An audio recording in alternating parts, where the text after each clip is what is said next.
Well, hello everybody, this is Tim Green with the Rattle Magazine. Welcome to Rattlecast number 244. Today's guest is Timothy Liu. He'll be here in about 5 minutes, but before we begin, I should say that Rattle is a publication of the Rattle Foundation, a 501c3 nonprofit working to promote the practice of poetry. We've been a continuous publication since 1995 and are unaffiliated with any other organization. We just do all this because we love poetry, and we do too, so please do click on the like button and share. Make sure you subscribe. Ring the bell for notifications. Whatever you can do to help spread poetry around the internet would be much appreciated, and that includes pushing buttons. So push as many buttons as you can right now. As we like to do, we're going to start out with our Poet Respond poem. And today it's a poem. I always like poems that are lighter and more fun, because there's so much that's not within the poetry world. And so this was a fun one that came across. It made me smile and laugh a little bit reading it. And it's unusual that a poem does that. So it was fun to read. John Arthur's at a wedding right now and can't be here at the moment. But here is his note about this poem. And he said this: "The Lakers lost in the NBA playoffs, and my news feeds have been inundated with debate over whether LeBron James is the greatest basketball player of all time or whether it's Michael Jordan. That prompted the 'I'm the LeBron James of local bureaucrats' opening, and the rest of the poem just came out basically as is. By the way, Kareem Abdul-Jabbar is the greatest of all time." So that was a fun note from John. And then an imaginative poem here that was really fun to read. When I saw that first line, I knew it was one of the ones that might be the one I picked for the week. Here he is, John Arthur, reading, "I reached out and am awaiting a response." Here you go.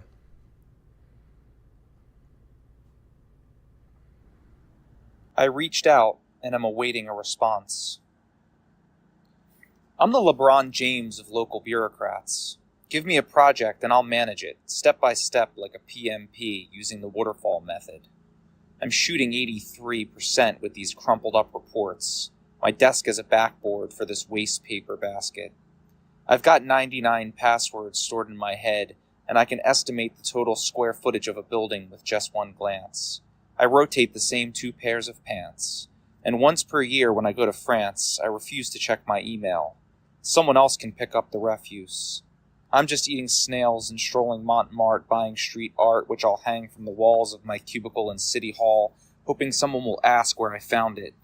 But no one ever does. And look, it's not that I'm trying to stall, it's just for each decision I've got to call a committee. This shit is still a democracy, even when the ballots are clouded with Meta's pixelated prop gun smoke, and I denote I shall not poke the sleeping commissioner, who right now is bumbling through a speech written by a Rutgers college intern who uses AI to craft policy briefs. In their briefs, and listen, everyone knows New Jersey spends the most per square mile on repaving its roads. Potholes like pockmarks on my face, with legal pot to fill any shortfalls in our budgets, which barely budge even when everyone's taxes go up, faster than a luxury apartment complex. And before nodding out, I hear your voice again and again saying, "Yes, please hold. I'll transfer you now." Yeah, that was John Arthur reading his poem. Today's poem of the day, "I reach out and I'm waiting a response." That was your Poet Respond poet for the week. And now we're going to take a quick break and go to our main guest. I should say, too, that at the end, if our second hour, we're going to be joined by our prompt poem poet of the month as well. So we'll reveal who that is in the second hour. But right now, we're going to go to Timothy Liu. So sit tight, and I'll be right back with more poetry.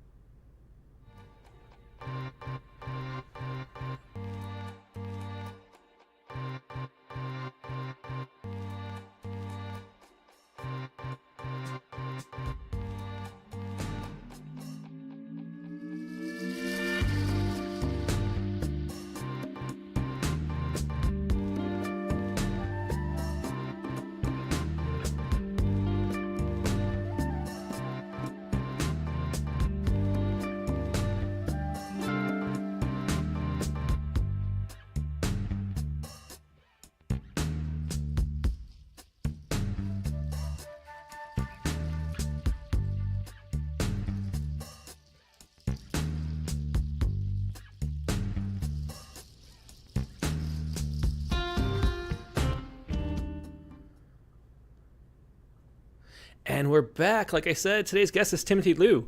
Timothy was born in San Jose, California, to immigrant parents from mainland China. He's the author of 12 books of poems poems, including Of the I-Ching, selected by Publishers Weekly as the 2004 Book of the Year, Say Goodnight, a 1998 Penn Open Book Margins Award, and Vox Angelica, which won the 1992 Poetry Society of America's Norma Farber First Book Award. He's also edited Word of Mouth, an anthology of gay American poetry. Liu is an intuitive reader of occult esoterica, including the Tarot and I-Ching and the Akashic Records, and he gives readings at Mirabai in Woodstock, the Omega Institute for Holistic Studies. He teaches at SUNY New Paltz in Vassar College, and his most recent book, which we'll be reading from, is Down Low and Low Down. And here he is, Timothy Liu. Hey, Timothy, how you doing? Hey, great to see you. Yeah, it's great to see you again. You came out to California and did a reading with us like years, maybe 10 or 15 years ago. It's cool to see you again. Thanks for joining. Yeah. Sure. Let's start out with a poem. What do you want to read first? So this is the first poem in the book, American Poetry. No voices for miles around. A glint caught my eye, nonetheless. A pair of child's sandals left at the foot of an abandoned well. A rope thrown down. Any tug at all comes as a surprise. Yes, that is American poetry. That's the first poem in the book, Down Low and Low Down. And I can't help, I mean, that last line, any tug at all comes as a surprise. I can't help but think about what that means about poetry and how true that is. Which brings up the question, why did you become a poet in the first place? What was it that drew you to this? And was it all it was cracked up to be? Well, I think I grew up in Northern California. I think in third grade in the San Jose Unified School District, I had poetry unit and I wrote a poem about a cat when I was 8.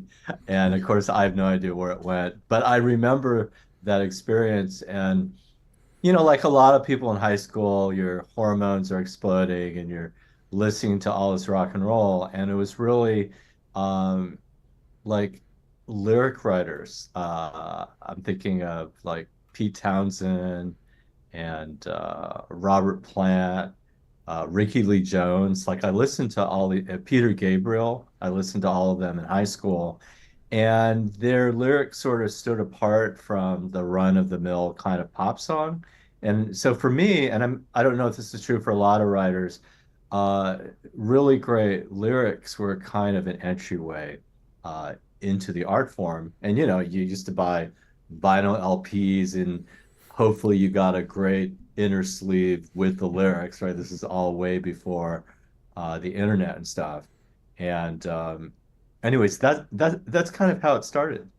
Mm-hmm. Well, who do you think, was there a certain artist who you thought was the best songwriter? Is it? I mean, I have my own picks for best, and of course, Bob Dylan won a Nobel Prize for Literature. But who do you think is the best songwriter of all time? Well, I think Bob Dylan is right up there. Like he's totally great. I mean, I mentioned Ricky Lee Jones.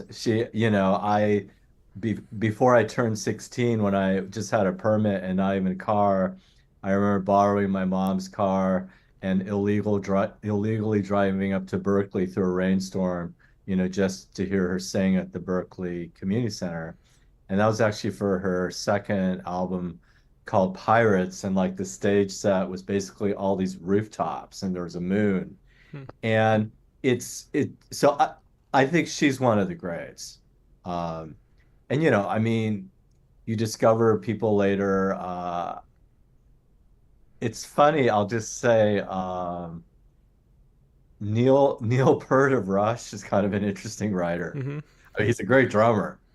But it's because the thing about lyrics is you sing them and they're in your head and they're available. And I think, I had this inner Rolodex of great song lyrics before I ever memorized my first poem. Mm-hmm. And in fact, it's more like you realize if you can sing 1,000 songs, then all of a sudden it becomes possible to memorize 1,000 poems. Yeah. Mm-hmm. I don't know. Did you grow up in Southern California? No, I grew up in Western New York. So like the Oh, rural kind wow. of by Okay. So we've got Rochester, a little Buffalo. Yeah, switcheroo exactly. We there. swap roles. Yeah. So was there like poetry, I don't know, in grade school and junior high for you, or was the access to music way more a part of your There culture? was. I mean, I liked poetry as we had this extra credit assignment to write a poem, and it was just a fun thing to do. And I realized it was fun to sort of sit down and daydream for a little bit on paper. But we did. I almost told the story last week, but I don't think I did because it kind of came up. But I had a professor, a teacher come in fifth grade. It was her name is Kathleen Wakefield. And she came in and taught a little poetry workshop for us fifth graders. We all wrote little poems. We read a few poems, And I didn't really think about poetry much after that. And then in college, I was taking a class, and there was an assignment to go to a local poetry reading, and it was Kathleen Wakefield, the same poet from fifth grade. But I didn't realize it until about 5 years after that. Ended up in working for Rattle, and she submitted poems to Rattle, and I like made all the connections and realized, oh my gosh, that's the same Kathleen Wakefield who was there in college, and the same one that was there in fifth grade. And it turns out that she knew my mom when she was when they were both growing up. So it ends up being a small world. But yeah, we have with BOA Editions there. A great press. There's writers and books. There's a lot of good organizations in the University of Rochester. So it was a nice place for poetry, even though I didn't really take poetry very seriously until I moved to California. So I didn't get to appreciate it as much as maybe I should have. Were you in touch with folks on April 8th when the total eclipse passed through Western New York? Because that was like an amazing Well, thing. we Like had for that episode, we had George Bilger was the guest, and so it went right over Cleveland. And I'm down here in Okay. Texas right now with Katie, and it was supposed to come right over Texas, but it was so cloudy that it was like nothing. Yeah. Like nothing happened. Like we stood out there in the Yeah. field, but George had the full experience. And so George, and if you go back and look at that episode, everybody on the open lines after, we're talking about how spiritually amazing it was to see this change and the awe about the universe and your small place within it. And for us, we just stood in the field for a few minutes and realized nothing was going to happen. What about you? Did you have a great experience with it? Yeah, so from here, if I would have stayed, I'm here in Woodstock, New York, it would have been something like 93% totality. And I talked to enough friends, like, you have to go for the 100%. Like the 99.99 is not the same thing. And so we drove up 3 hours north to Westport, the home of the Adirondack chair. That's where it was invented. So we ended up getting 2 minutes and 39 seconds totality. And there were these sort of wispy kind of cotton candy clouds, but it didn't get in the way of like the viewing at all. And yeah. So would you say it was a kind of a spiritually significant moment, or is that more than, is it all that's cracked up to be? So there's the cosmic dimension, like just physically when the total eclipse happens and literally like the sky goes dark and right, the sun just looks like a black moon with this corona. And on that day, you could see to the left of the moon, just below it, Jupiter, and to the right, you could see Venus. Those are like the first sort of stars. Um, it feels like a cosmic event. Like in other words, you could watch videos of it and all that. Like you can get some sense, but to be in the space of it was really special. And I think the spiritual part of it, at least for me, you're with all these people, and I'm sure there are tons of MAGA people and tons of whatever, and it didn't matter. It's like all of a sudden we're just all humans and we're all in awe of this thing that's going on. And it wasn't just humans, it's like the birds went quiet, So like it was kind of really cool. Like I can't really think of a lot of things like that can actually bring people, together, even if it's just briefly. Yeah, it reminds me every time I hear someone talk about it of what astronauts say about going up to space and seeing the full Earth in one view, and how that changes them forever. And in a similar way, or the blue dot photograph too, looking back from the Viking probe, all those ways that put our actual life into perspective. Where there's this little dust motes on dust motes on a dust mote, and that's about it. Yeah, totally. So let's hear another poem. I want to make sure we get to a good number of them. Let's do Apology and Gratitude next. Okay, so this is my mom died in 1998, pancreatic cancer, and she was also mentally ill for most of my life. But off and on, it's been over what, 25 years, but I still write these little poems for her. And so in this book, there's two of them, and I'm going to read the other one tonight too. And so this is apology and gratitude are two sides of the same coin. The wine glass my mother threw across the kitchen floor bounced on the linoleum and somehow managed to land on the base of its stem upright. Whether it felt like gratitude or more like an apology was hard for me to tell. That was more than 40 years ago, before I knew what kneeling on shards of heirloom glass felt like. How I had to clean up after her time and again, had to pay and pay for everything she felt, but never knew how to say. Yeah, beautiful poem with a great ending there, with that rhyme coming through. And it's tight and concise as your poems tend to be. Timothy. And you mentioned, song lyrics earlier, and it's sort of as far as you can go from song lyrics, or the tight, concise poem. So what do you think it is that draws you to that, of writing with such brevity? I mean, there's sort of a pantheon of a few poets who write really short poems. There aren't that many out there, and you're one of them. What is it that makes you want to write that way? Well, I can be funny and say because so much of what I initially write is terrible. By the time I get rid of the non-poem, what's left there is a lot less, which is sort of the joke. But I think that sense is I like the leanness of language and I like the surprise. And I think that if you Hmm. work with a poem and you're trying to figure out uh, what's like the bare minimum that needs to stay, it's probably going to turn out to be a lot different than why those words got on the page in the first place, Hmm. right? And so I think that's probably true with all the art forms, is you allow the stuff to come up and to land, but then you become curious about, well, what actually has to be here, and it may end up being something that I didn't foresee. Hmm. So there's something about that process that makes the poem end up being like more crystalline and lean. Yeah, that's interesting. So is your process to write, these long drafts that just sort of pour out stream of conscious like, and then pare them back? Um, there are poems that come out like they're just like blocks, kind of like logorrhea. And there's definitely poems like that you get a big block of text and then you chisel away at it. But sometimes what happens is a lot of that language is just sort of percolating in my head and I'm not really writing yet. And then when I finally am at my computer or on my phone or just sitting down to write longhand, I only allow onto the page or the screen like just these sort of compressed things.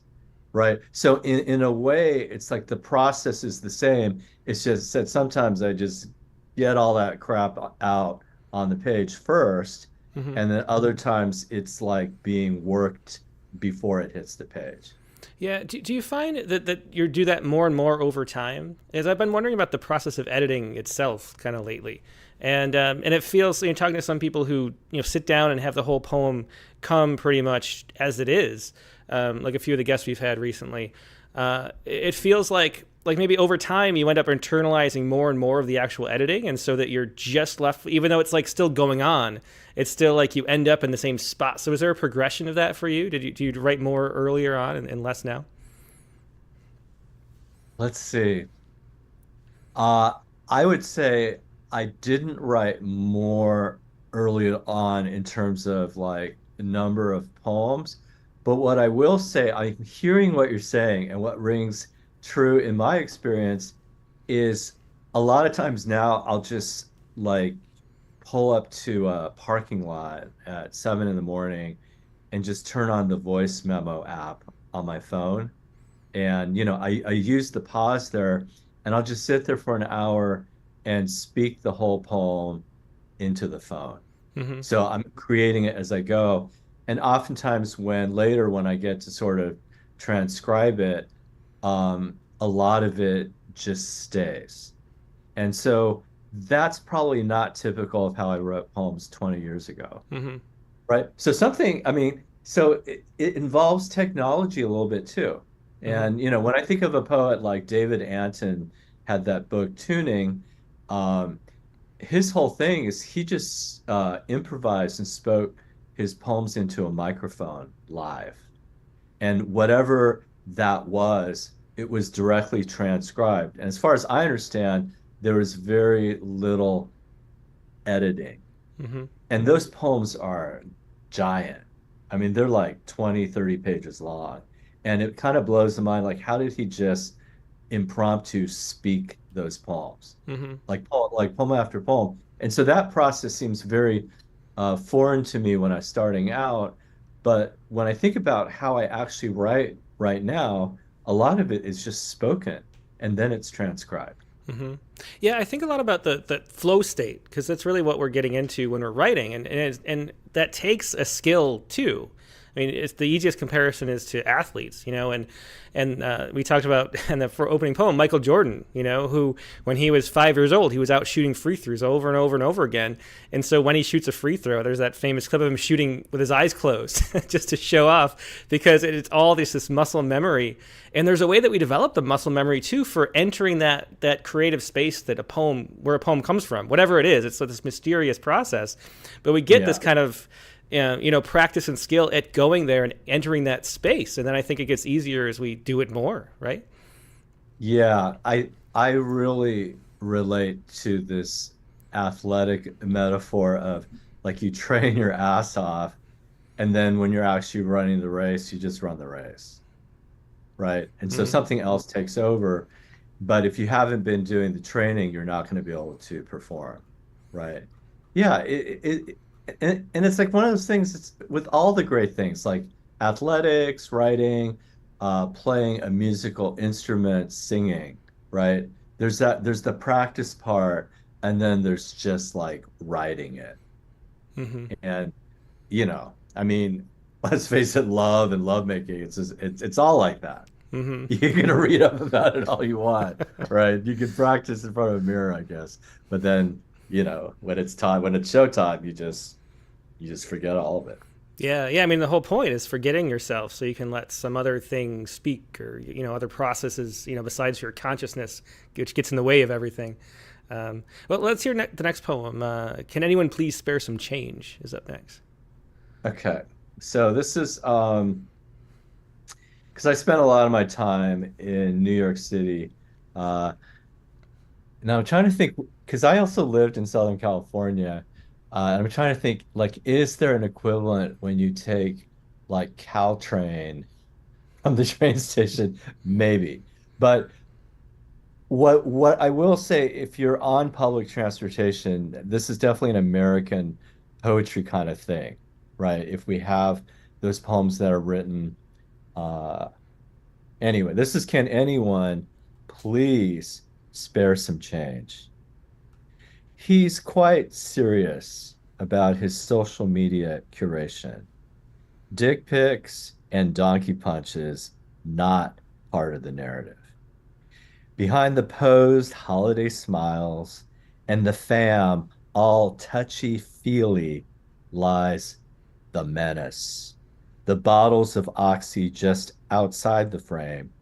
Grandpa's HO train set disassembled and put away in the crawl space where nasty, creepy crawlies have at it.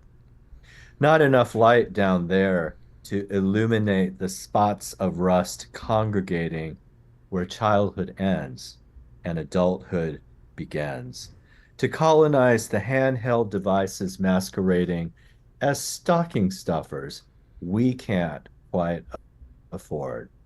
Spider cracked touchscreen glass beyond easy repair, evidence of class struggle and shameful regress.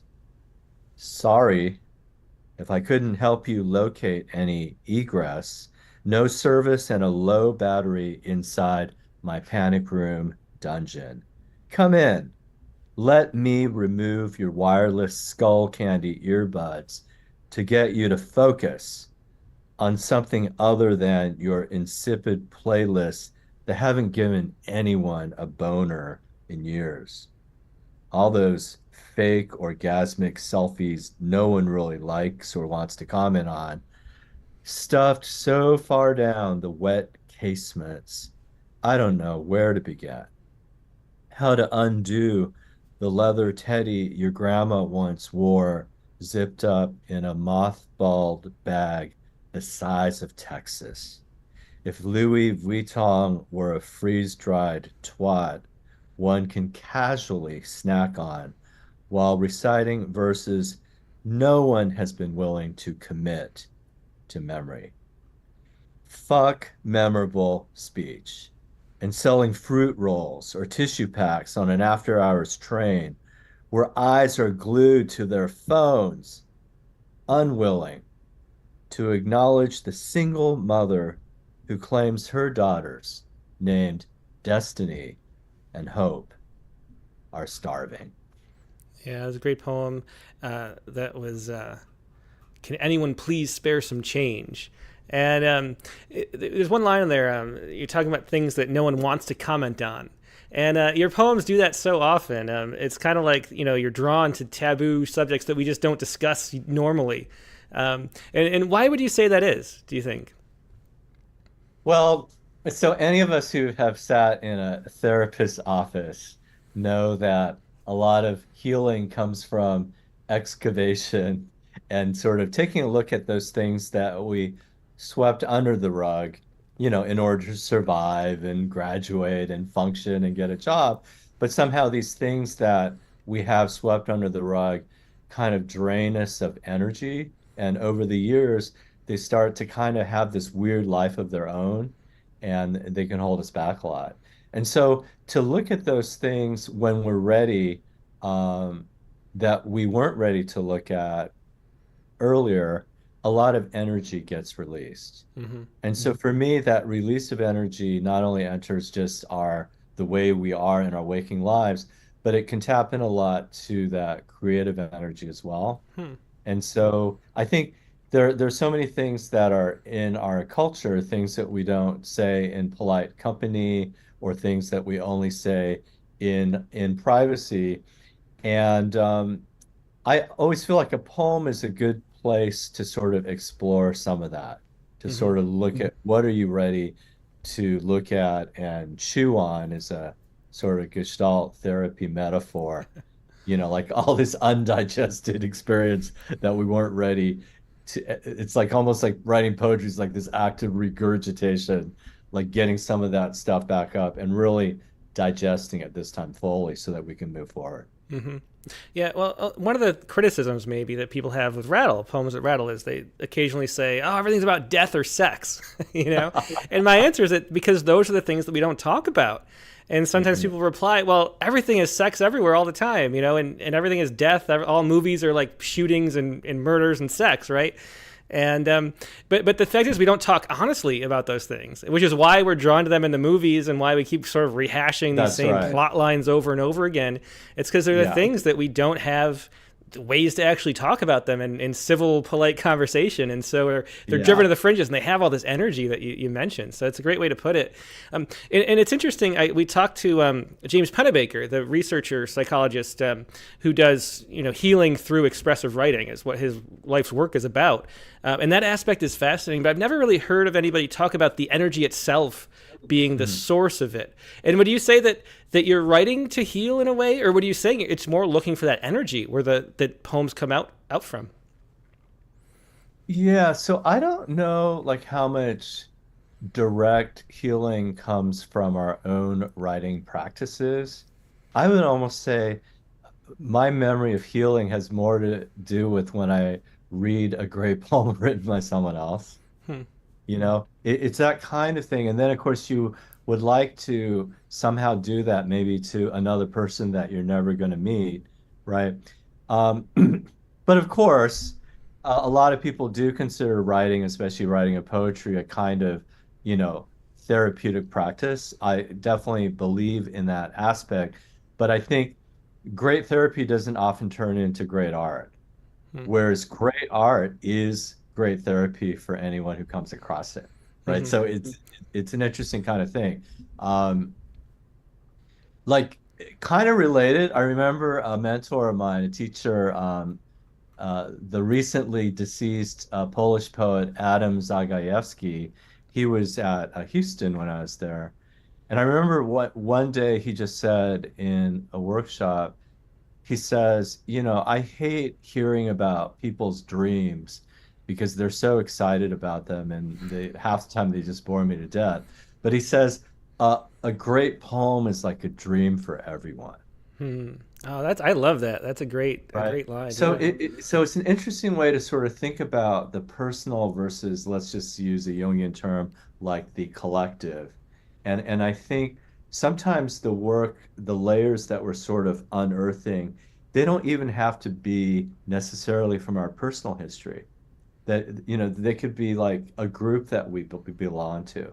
I mean, right now we're seeing so much activity around all these protests on campus. And I think a Hmm. lot of us have been directly affected by people, literally. Like this week on my campus, 100 students were arrested, and I was just emailing the ones the next day that I knew were there. It's like, are you okay? Did you get arrested? Yes. What kind of help do you need? Are you going to be able to graduate? Hmm. And they're also doing the work. It's not even necessarily a personal history, but they're participating in something that's going on that it really is releasing a lot of energy Hmm. in our culture, right? Yeah, yeah. Well, it definitely is.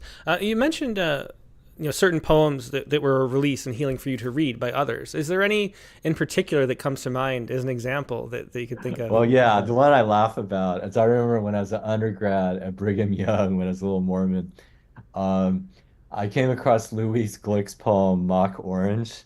Hmm. It's the first poem in her third book, no, in her fourth book, The Triumph of Achilles.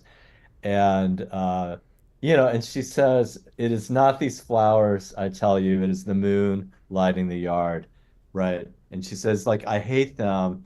I hate them as I hate sex. The man's mouth sealing my mouth, the man's paralyzing body, and the cry that always escapes, that low, humiliating premise of union. And I mean, this is like the time when Julia Roberts and Richard Gere were making, I don't know, like Runaway Bride, or I can't remember what movie that was. And it's fine. Like there's enjoyment in all of that too. But this was so dark, and I just felt like she was saying something, a really sort of dark side about sex that I really related to, but I just hadn't seen in language. Hmm. And I did find it healing because it was like this acknowledgement that it's okay that we can find sex paralyzing, even humiliating. Or like she says, we were made fools of. Hmm. And then she says, and the scent of mock orange drifts through the window. How can I rest?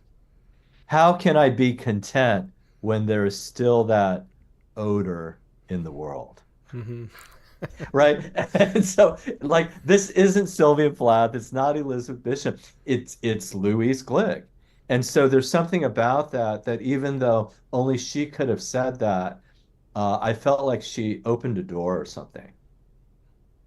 And and so it's sort of like that. And I think all of us have those kinds of experiences where you're just kind of running along in your daily life and you come across a poem and all of a sudden it's going to matter to you maybe for decades. Yeah, yeah. That's definitely the power of poetry. Really well put. Let's keep the poems rolling. What's up next? Rolling, rolling. I'm going to skip ahead a little bit and I might as well read the other poem for my mom. Okay. Because I think this ties into some of the things we've been talking about. So this is intimacy. If my mother were alive, she'd want to know how it was my husband and I met. Would want to know what it meant to hook up on dating sites. What exactly an ass-hungry power top with a dick that won't quit looks like. And I would have to do my best to tell her exactly what I was looking for, because that's what intimacy is all about.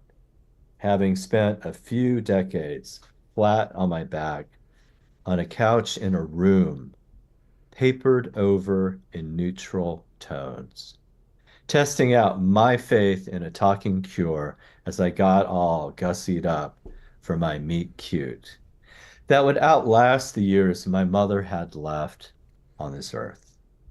The deck she kept on shuffling right up to the end, a bit worn out, but complete, were it not for all the kings that went missing. Yeah, and that was Intimacy, another great poem by Timothy Liu. And I was wondering, listening to read that poem, if there is any person in the world, in your life, you've ever been able to be as honest with as you are with poems. And maybe is that something about poems where we can be intimate and honest, like completely with somebody, but we don't have to see their reaction, you know? And so there's a way that we're putting out like the truthiest truth, like, without having to, you know, sugarcoat or be careful about anybody's reaction. And you know, and what we look for in poems is that authenticity, you know, that authentic self is the voice that we're all listening for and trying to learn from and grow through. Have you ever been able to have an experience, you know, with a relationship as open as you are with poems? Yeah, I think what I would say is the first person I think of would be my therapist. So I had this Jungian therapist for 12 years, and he died 2 Novembers ago. He was like 84. Um, and I think a lot of people attest this. Like if this is like beyond just going in for 5 or 6 sessions or, 10 sessions because someone died or, you need meds or whatever. I mean, this is more like a kind of thing that goes on for years where you're really exploring these layers that we talked about earlier. Like you're good. Life is okay. It's not destroying you, and you actually have kind of a center, but you want to do this work anyway because you're really interested in going down there in the depths. And I certainly believe that if you can't be the most honest, maybe even more honest with your therapist than with any other human on earth, you're really missing out because you're paying the person to just say like unconscionable things, brilliant things, but horrific things that you're not going to be judged for. Mm-hmm. And kind of Freud even believed that. He believed what was the aim of therapy, what he called the talking cure. And it's to just be able to speak somehow uncensored. No parents on our shoulders, no former teachers, no cops. Just whatever, just rando, just say it. Like don't stop yourself, don't try to organize it and see what comes up. You can clean up the shit later, Mm-hmm. but it might take you years. And I think that's why it's really hard in a relationship because, man, sometimes you just don't want to blow up your life.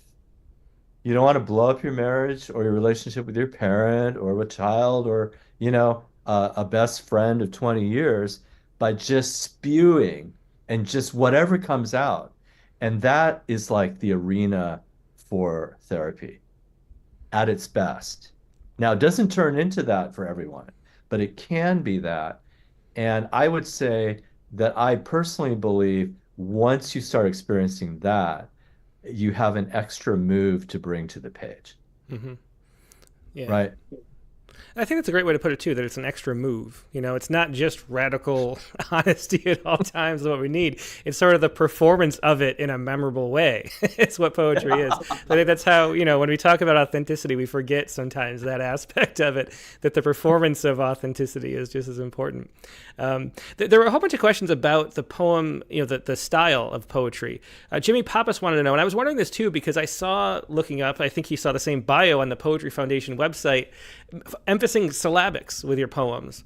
Oh, And I okay. know that you write, 575 haiku and senru, and you have a long tradition of doing that. But I never thought about your other poems as syllabic, and I was trying to count syllables as you were reading, and not really counting. So when do you use syllabics, and why, and how does that fit within your writing? Well, so my first three books, right? So published a while ago in 92, 95, and 98. All three of those were written entirely in syllabics. So if you were to actually just count the syllables of each line and write a little number after each poem, you would see these patterns start to emerge. And so the poets that were sort of really on my mind who wrote in syllabics, Charles Wright would be one, Marianne Moore would be another. And also my mentor, Richard Howard, also wrote in syllabics. And um, he was a big influence in the sense that because I really enjoyed writing in syllabics, he was a great reader and editor, right? Because he could see what I was doing and he wasn't trying to say, don't do that, that's bad. Hmm. Um, there is something in the tradition of Tang Dynasty poets. A lot of those forms, they would write five Chinese characters in five rows, right? And so a lot of these characters are just a single syllabic sound as well. So I often feel like a little bit in my own DNA, because I did read Tang Dynasty poets and I even try to translate a few here and there. But it's like I really enjoy that and there's something that I identified. So I'm not going to be counting letters in English or words, but syllables I always felt was something very concrete that I could do. So fast forward to now is it's like that's if we talked about athletics and all that practice earlier, I've got all that, but I haven't been writing consciously in syllabics for the last like five books. Hmm. And so that's why I kind of chuckle because when you're counting, you're not going to see a whole lot unless I'm actually working a recognizable form, Hmm. right? Yeah, I never understood syllabics really because you don't hear them, and so I always thought like, what is the point, And then we had A.E. Stallings on for an episode about 2 years ago, and she Yeah. explained that it was for her, it's part of the generative process, like having that constraint makes her think outside of what her first thought is. It's like sort of giving a second thought. And making you sort of think and tinker and push the poem farther, and she gets a lot of creativity out of that, and that's why she was saying that she loves syllabics. Was that something for you? Was it almost like a scaffolding that you Yeah, use now you don't maybe need anymore? yeah, I I really identify with what she said. So I'm going to give you an example. Like, let's say you decide to write a poem in which every line will either be nine syllables or seven, right? And you can even indent the seven syllable line like five spaces, so it's going to zigzag down the page. Now you go back and you take one of these big spewy therapeutic blocks of barbaric yawp, you know, and all of a sudden it's like you're like, well, I can't keep all of this. I mean, some of this is just downright embarrassing. But now you have a form to sort of pour the stuff into, right? So by having something artificial like that, it helps you to then winnow out and decide, I'm going to keep this, I'm going to move this here because it'll fit the form here. And this stuff I'm just going to have to just like Chuck, Hmm. you know? And it's amazing how something like that can really help like shape something that that you wouldn't have otherwise have seen. And one of the fun things about syllabics, you could do like 9/7 syllabics, and after 8 or 9 lines of it, you're like, no, this isn't working for me. Like the line needs to be longer, or that second line needs to be a lot shorter. It needs to be 9/3.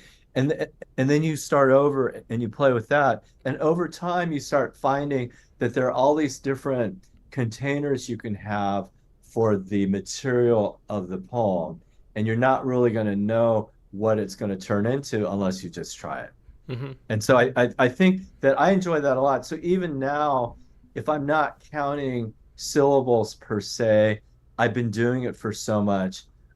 Some of my poems do scan into syllabics and I wasn't even thinking about it, Hmm. right? Because it has to do with the sense of the line, and so if you don't count syllables, you don't have to, then how do you decide what your line is? And that's a really intriguing conversation.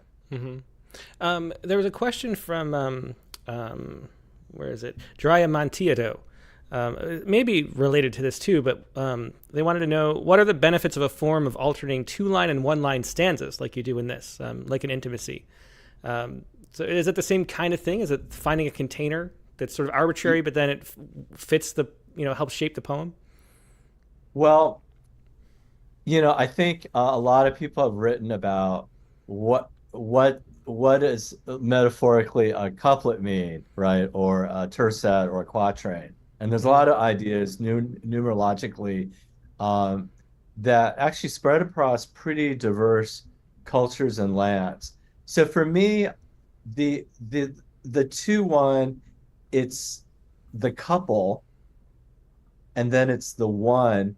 So it's either the two coming together into one, a kind of union, or it's like something fucked up and the two they break up Hmm. and there's the one. And so that movement between the two and the one, either between two separate things and then either becoming one or only one is left, I'm really interested in that. And the other thing I'll say is another thing that we think about in terms of numbers is even numbers often correspond to yin. And this is in a lot of Eastern uh, computations. And Mm-hmm. odd numbers can correspond to yang. So one of the things I'm also kind of interested in is moving back and forth from a kind of yin energy to a yang. And this is all about what the Book of Changes, like the I-Ching, is about. And just to sort of glom on something else, when Charles Wright wrote in syllabics, he would often do a dropped line. Okay, Mm-hmm. so his line was always in odd number syllabics, and what he found is wherever he broke the line, there would then be an odd numbered syllabic piece and an even number remainder, Mm-hmm. or vice versa. And because he was also steeped in all this Eastern philosophy, for him, that was a really nice way to have this conversation between the yin and the yang. Oh, that's really interesting. Yeah, well, I want to Yeah. talk more about that and esoterica generally, but let's hear another poem first. Make sure we get a good number. And also, I should say a couple of things. If anybody has any questions for Timothy Liu, please leave them in the chat window on YouTube. That's the one I'm watching. If you leave it on Facebook, I probably won't see it. So go over to YouTube and leave a question. It helps too if you put in bold question or something like that. And also, if you haven't clicked the like button yet, there's twice as many people who watching as like this show on YouTube. So please do click the like button again if you haven't yet, and that'll help poetry spread around on the little sidebar of the YouTube stream. But let's hear another poem, Timothy. Okay, so this is a poem that you guys published, and I'll be forever grateful. It meant so much to me to have this in Rattle. And also, I mean, I am going to sort of spew my superlatives about Rattle in the remainder of this uh, Rattlecast. But what I want to start by saying, I think Rattle is truly one of the innovative magazines in America, right? Since 1995. There's so many things that you guys decided to do with the magazine that had not been done before. And, just like Poets Respond is like one of my favorites. And it's like, why didn't anyone think of this before? And now, of course, you'll see little spin-offs and stuff. And it's like that, or including a chapbook with the magazine, right? These are the kinds of things. It's almost like, wow, how come no one thought of this? But I remember when I got to record this poem with you guys, it was the same kind of feeling. I was so happy that there could be like a recording. And I thought it'd be funny because now I'm going to read this, and I imagine it's not going to sound exactly how I recorded it, however long ago. But I also want to read this tonight because so this is protest song. And this was written at the time the Dakota pipeline, that fiasco. But I think about this poem and what we're going through now in like 2024, and it's interesting how what we write also we can't anticipate how the context of times yet to come reframe. And so this is protest song. Do I have to comfort you, little ones? The cancer has spread deep into the country, even beyond the outlying provinces. The Christian God won't bring back coal. And don't you think the air is too full of it already? You can't fight the lower wages across the border. And besides, this will mean others will have more reasons to stay on their own side, where we know they have always belonged. Fear not. This is how we make America great again. As one by one, $1 million mansions crumble into an unforgiving sea. Not one then, but two Americas, as the borders that have been drawn start to redraw themselves again. Can't you smell the fear inside so much blood just before it's spilled? The pipeline will not go through, not if any of us can help it.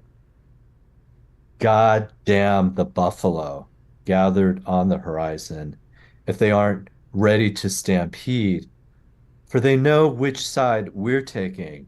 Water cannon fire be damned, concussion grenades be damned, lobbed across lands we hold most sacred.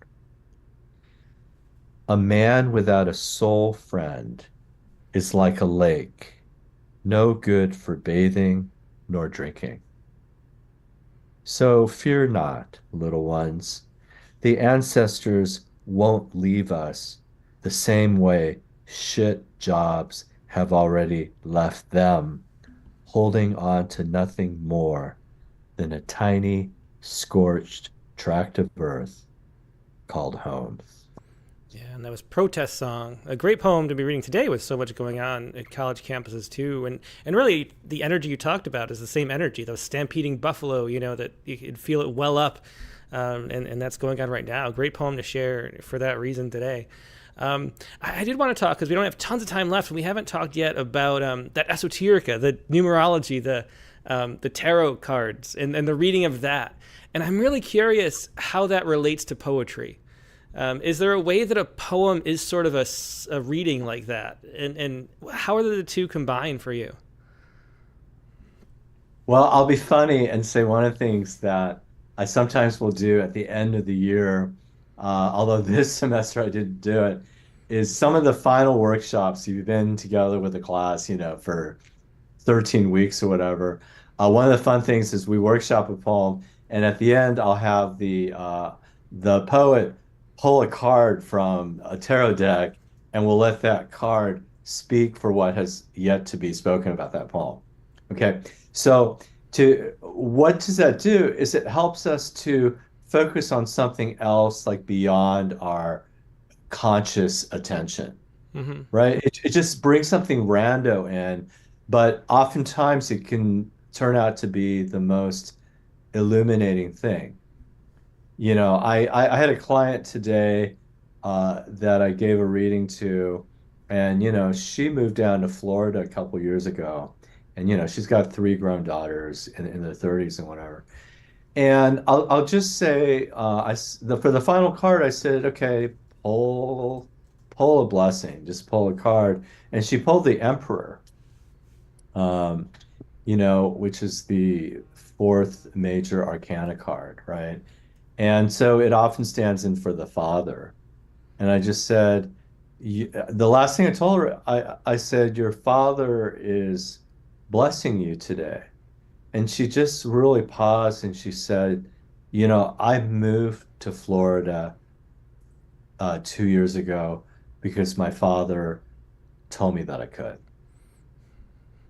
And she said, this is like remarkable that everything that we talked today about what I'm doing back here in Woodstock and now I'm going back to Florida has so much to do with my father. And he didn't come up at all in the reading until the end. So what I'm trying to say to you is it helps us to take us outside of our heads, but then also strangely with the occult and with these esoteric things, it tells us exactly what we need to know. And this is what we call the uncanny part of it all, Hmm. right? And there's something about that, I think, that we want in poetry, right? That we want the poem wherever it ends, right? The thing that I look for, it's such a tall order, and I'm not always going to be able to get it. But what I would love an ending of a great poem to do is to be surprising and inevitable. Hmm. Like there could be no other way it's going to end. Like, do you remember that movie, The Sixth Sense with Bruce Willis? Hmm. Right. So if we think about the ending of that movie, right? Spoiler alert, but it's like when Bruce Willis discovers that he's actually not in flesh, that he's a ghost, right? And then like the movie ends, right? Or like another movie I love. Do you know that Christopher Nolan movie, Inception? Do you remember that movie? Hmm. Yeah, yeah. And do you remember the final image of the movie? Do you That I remember what it don't was? know.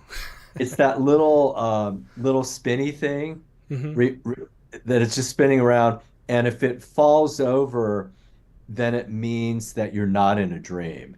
Oh, That you're yeah. Hmm. remember that? And so the final image of the movie is this little tiny, tiny. It's so small, and then that's it. It cuts. And right, there can be no other ending to that movie. Like that's the perfect ending. And so there's something about that the occult, it's not just this information that's hidden, right? That's what the occult means, but it's so uncanny that it's the exact thing that you need in the moment to really open something up. And so I think a poem at its best, it's like that. You're in life, you're suffering, you're ecstatic, and then all of a sudden you come across this poem and it destroys you because it's the perfect moment that you encounter the poem and then it does that to you. Right? I mean, I'm gonna say, let's go back to fifth grade for you. Hmm. Right? And this woman, what was her name again? Kathleen Wakefield. Right? Kathleen Wakefield, it's like fifth grade, and then you said what, you were in college, right? And you Hmm. encounter her, and she sends you poems. Like these three things, right? We could just say, oh, they're just rando three things, or we could say, no, actually, it's really kind of uncanny and meaningful, right? And that, but you don't recognize it until it happens. Hmm. And and so we want that. Like we want that in art. We want the things uncannily all of a sudden to like add up. Hmm. So do you So think, yeah, do you think there's something, do you think it is coincidence and randomness that we apply meaning to, or do you think there's something bigger out there that we're discovering? Because I could see it both ways. Like probably one half of my brain thinks it's one way and the other thinks it's the yeah, other. But there have been poems, that I've written myself that predict the future in a way that's so strange. Like this happens, and it was like, how yeah, did that image come in the poem? And I wouldn't see that for 20 years. Or yeah. or even on the I don't know if we've mentioned this on the open lines, the prompt lines at the end. Um, the poem. Hang on a second. I think I messed up. I bumped something. Anyway, yeah, a lot of times we'll be doing stuff. Me and Katie will be doing stuff throughout the week, and then the poem someone will read on the open lines is like about the thing that we did that week, and we didn't like Yeah. post it on social media, or we didn't like tell anybody we went to this art gallery and talked about this painting or whatever, and then it'll come up in the show, or I mean, all sorts of weird things happen like that just makes you go, what is that? And I And, don't know what it is. and and those are great moments. I would just invite anyone. Uh, you can just say, why do we need to decide what that is? Hmm. Like, oh, it's just coincidence, as opposed to just saying, oh, that is awesome. You know, like we can just allow that to be.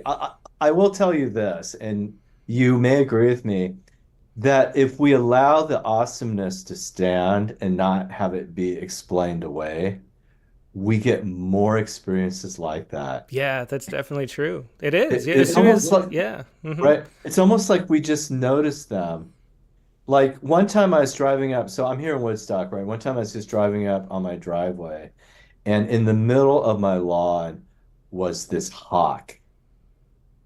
And it just like sat on the lawn. I mean, it's really weird. It wasn't up in the tree. It just sat there. And as I pulled up in the driveway, it just stared at me. And it wasn't hurt, wasn't injured. And I was just like, wow, that hasn't happened before. And as I stared at this hawk, uh, I realized the hawk was saying to me, I am standing to the entrance of the underworld. And when you take a shamanic journey tonight, you're going to enter into the below world through where I'm standing. And as soon as I understood that, he just flew off. Now, that's never happened again, but more stuff like that has happened since. Hmm. Right. And so I don't need to explain it to myself, to you, or to anyone. I can just tell you this thing happened. I think it was awesome. It never happened again, but there were other things that have followed in its wake that are equally interesting about this strange place where I live. And most, like what I just told you right now, it's funny because we're on this Rattlecast. I've never written about it. Hmm. So there's so much stuff that happens to us that's in the realm of the awesome, the uncanny, and the sacred. It makes our lives so rich. And we don't even have to turn that into art Hmm. because it is art. Well, it's so funny. It's so funny you say that because while you were saying that story, I had a very similar story happen. Yeah, go And I ahead. was thinking I didn't write about this, and I never Yeah, did. But we got a cat cameo. Hey, kitty. yeah. But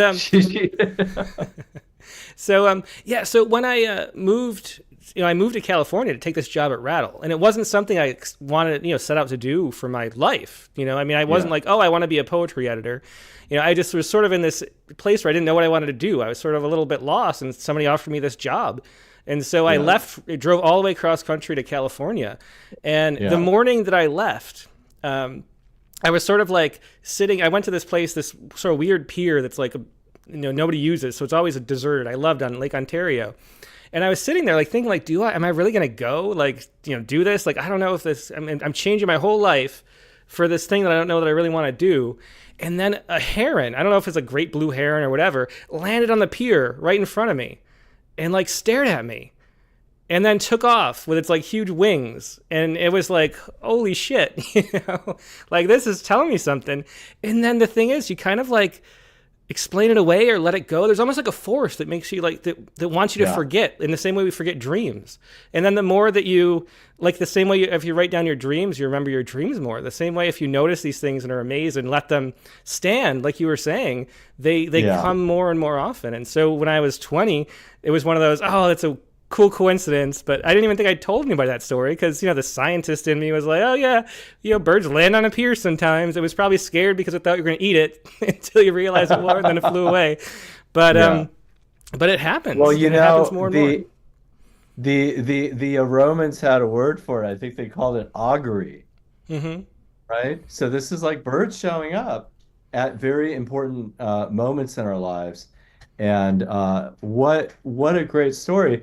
And I mean, when you were a young lad, as you're pulling into California, right, you would have no idea what would be happening like in the next 29 years, right? And I mean, you've like gone through the ringer, right? I mean, you've gone through about every possible thing that you could encounter running Rattle. Hmm.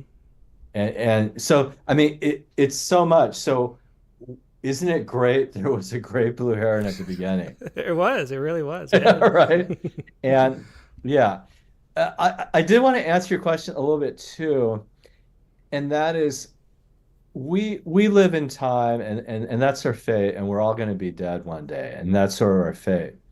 But then after that, I think we don't have to live in time and space. Hmm. And so if you could take the time and space and sort of bend it all the way around and just we can imagine a place where all time and all space happens, then all this sort of uncanny stuff to me makes a lot more sense, Hmm. right? But it's just that we live on this kind of little timeline and that's our fate, right? Yeah, yeah. Well said again. Do you have time? 10 more minutes? Do you want to do? Okay. Yep. You good? Okay. Well, do you want to do like one more poem and then we'll do a little bit more discussion and then a last poem? So two more Yes. poems. Okay, I'll do two more poems. All right. So, some of these poems were written in the pandemic, and this is a little more lighthearted. We started out the Rattlecast today. You're extolling the lighthearted, right? Which is great. This is self-portrait as surgical mask on rearview mirror. The last person to put me on is dead. Come closer. You can still smell his breath on me. I promised to protect him, even when his family refused to get jabbed. Got their panties all in a twist over some misinformation going around at the time. You really can't be too careful these days when they say hindsight is 2020, though I do look pretty good, slung over where a hair of hot pink fuzzy dice used to hang. Yeah, that is a great poem. That was a self-portrait as a surgical mask on the rearview mirror. Yeah, very cool. Thanks for sharing that, Timothy. And let's do. We had a question which was interesting from the crowd here. Jennifer Fiore wanted to ask, which card in the tarot deck would you call the poet's best friend? It's the next card. I actually know who Jen is. She cat sits for me. It's Jen. It's the next card you pull. Oh, that's great. That is your poet's card. So you get to find out tonight. Um, well, here's one thing that is fun, if practical thing for all poets, if you have a tarot deck sitting around, is you can pull out all the major arcana, right? So you can pull out like the 22 cards and just use those because those are more sort of the archetypal mythic cards. And I think each of those is definitely an aspect of a poet. Like we're all those 22 things at one point or another. And sometimes it's sort of nice to say, well, for me today as a poet, which of these archetypes is uncannily going to be important for me to sort of recognize. And so we can all do that tonight as well. Hmm. Yeah. Let me try to find. We had another one from Jennifer Fiore that was kind of interesting too, and maybe we'll close out with that. Okay. She asked. I have to find it again though. Well, she asked. I can't find it, but she said, "Oh, there it is. You credit your mentors very openly with your growth as a poet. Is there someone you'd want to give a shout out to that you haven't had a chance to speak about yet?" Which I thought was a really interesting question because there are so many people, and there's sort of like go-to people that we always talk about when people ask that question, but they're all other people too. Is there somebody who would fit that question for Jennifer? Well, I'm going to be very funny. So, one time, I think this was in 2002, I found myself on the National Endowment for the Arts panel for individual fellowships for poets. So I'm sorry if you didn't win that year and you applied, and I'm very happy for you if you did win that year. So one of my fellow panelists was Michael Palmer. And so he's a poet that I was kind of in awe of for a really long time. Like his book Sun just, really blew my mind. And, a lot of other friends of mine, Notes for Echo Lake, really big book. So it was funny because after the whole thing was over, we were on an Excella train from DC back to New York. So I lived in New York and he was going to visit someone in New York and then he was going to fly home. And what I remember, I don't remember almost anything we talked about, even though we sat together for like, I think it was a 4 hour train ride, I think, maybe 3 hour. And but at one moment he just said to me, Timothy, no more masterpieces. I am so sick and tired of masterpieces. And it really stuck with me for some weird reason. Hmm. Of course, he was talking about poetry. And what he was saying is it's not useful for him as an artist, to think in terms of poetry and the whole um, I was going to say the whole life of it, the whole progress of it can be considered in so many other ways that are more interesting than masterpieces or like major poems or something like that. And I don't even know exactly what he meant, but I think what I took in is it's like these moments you're with a mentor and they give you permission to just let some shit go. Hmm.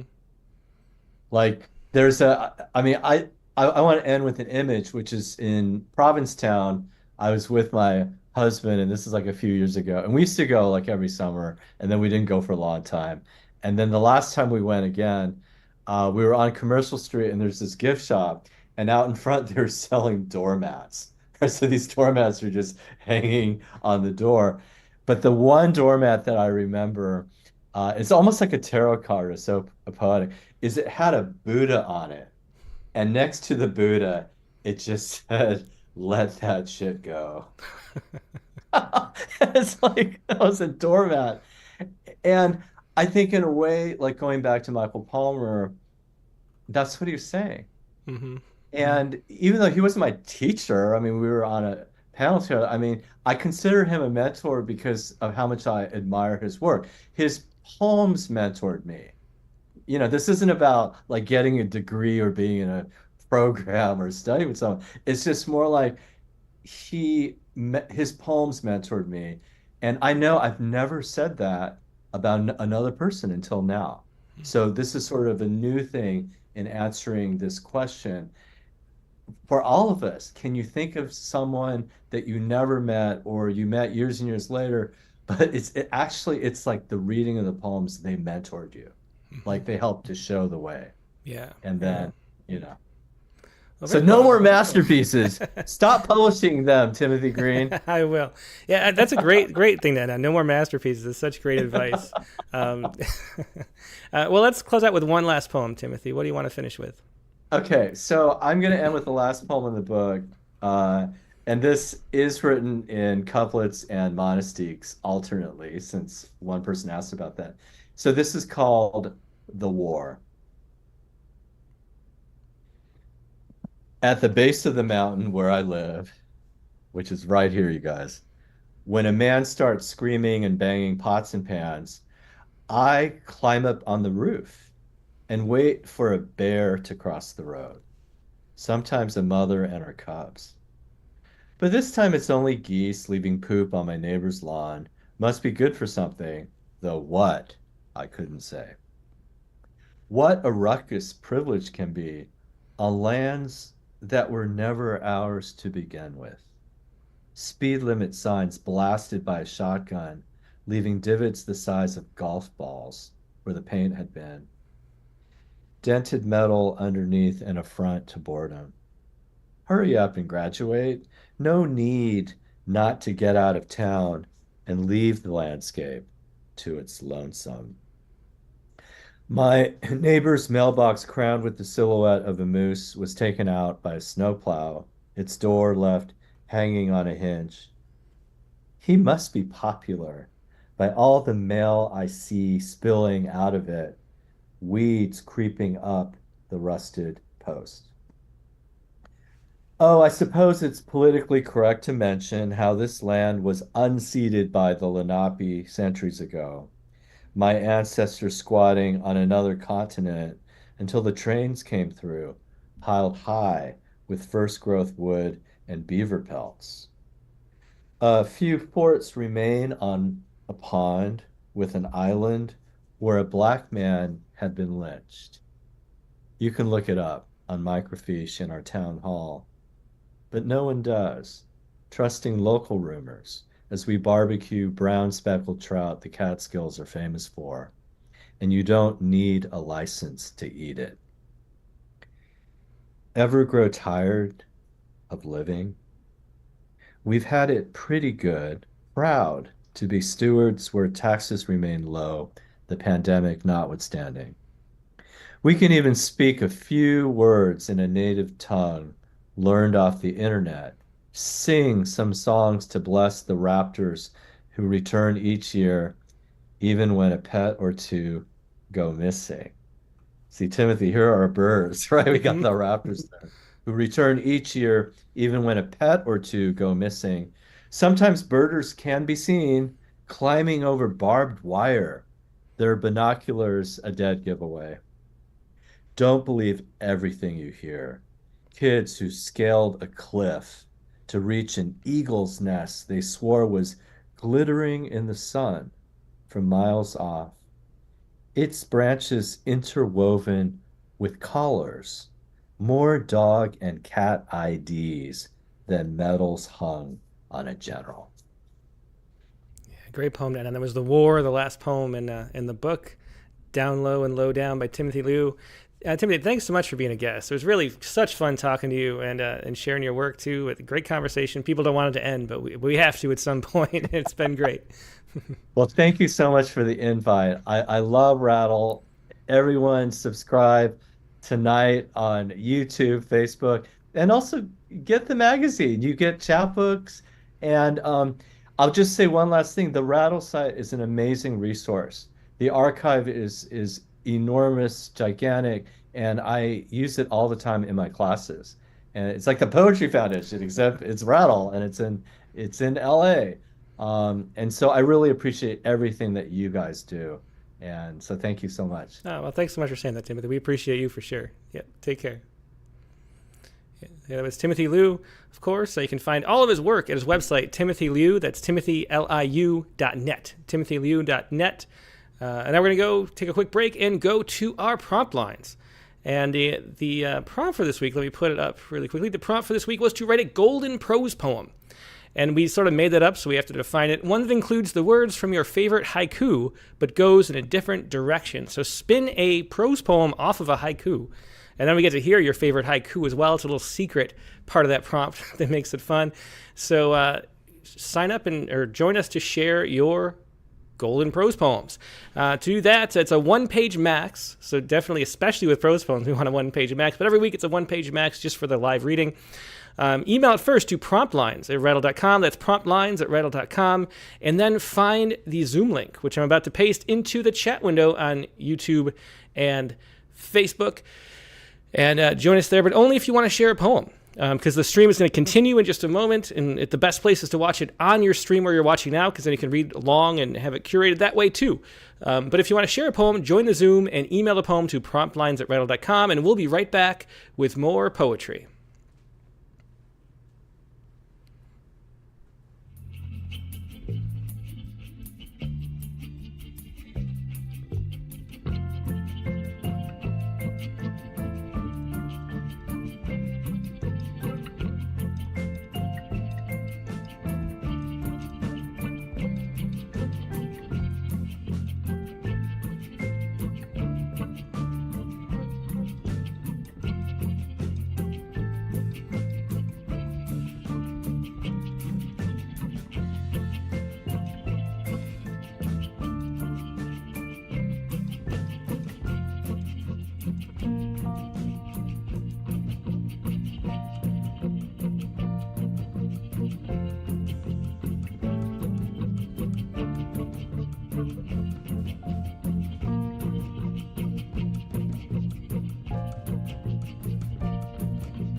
And we're back. Thanks so much for your patience. I'm here with our Prompt Poems editor, Katie Dozier. Hey, Katie. I love that interview so much. And nobody's going to believe the prompt later on in the show, I think. I'll say that much. Given the episode, they're going to think we planned it all. Well, I mean, sometimes we plan stuff. Sometimes we plan stuff, but sometimes it just comes together. That's true. Yeah. All right. Well, we have our Prompt Poet of the Month here, Yes. which is really exciting. It's always fun to meet the Prompt Poet of the Month. And it's James Washington Jr. So why don't you unmute yourself, Jim, and we'll say hello. Hey, great to see you, Jim. Hi. So I do Great not to have a see headphone. you. Oh, I yeah, do wait. not hear Jim yet, which is sad because I'm excited to hear his Okay. voice. Yeah, we got a lot of stuff we shuffle Okay, around. sorry. We gotta stay close to. I am the ready. camera. No, it's Hi. great to see you both, and thank you so much for inviting me tonight. Yeah, well, thanks for being here. And I was wondering, you were in Rattle years ago, like 30 Yes, I years was. ago. So it's cool to see you Right. again. Do you watch the show regularly, or how often have you been doing the prompts? This is actually the first prompt that I've done. I subscribe to the magazine. I'm on the electronic, poet of the day. And some of those, I actually have a folder of those poems of the day where some of them are just tremendous. That's great. And in some cases, I've been able to track down the authors just to let them know how much a difference it's made in my life. So you run a lot of good things for sure. There are a lot of good outlets. Oh, thanks. I appreciate that. Yeah, I think your poem is going to be bookmarked by a lot of people, too. I think so. So tell us, so the prompt that you were writing from was to write a poem with a single word as the title, in which our Right. understanding of that word shifts by the end of the poem. So how did you approach the prompt? And we'll see what you came up with in a minute, but how did you approach it? Yeah. It seems like it was a moment of like serendipity. I'm working on a manuscript right now, and I'm reviewing a lot of things that occurred earlier in my life. And so I had this poem, I've been working at it for quite a while. And it was really interesting because I had this long title on it. And I looked at it and I said, that title's way too, explanatory. It can stand on itself by one word. And so I would never have made that revision had I not, submitted for this. And I think finally the poem is done. I really like the way it stands right now. Yeah, well, great. Yeah, Well, I love the way it stands. Yeah, I do. Thank you. Well, do you want to go ahead and read it now, Jim? Sure.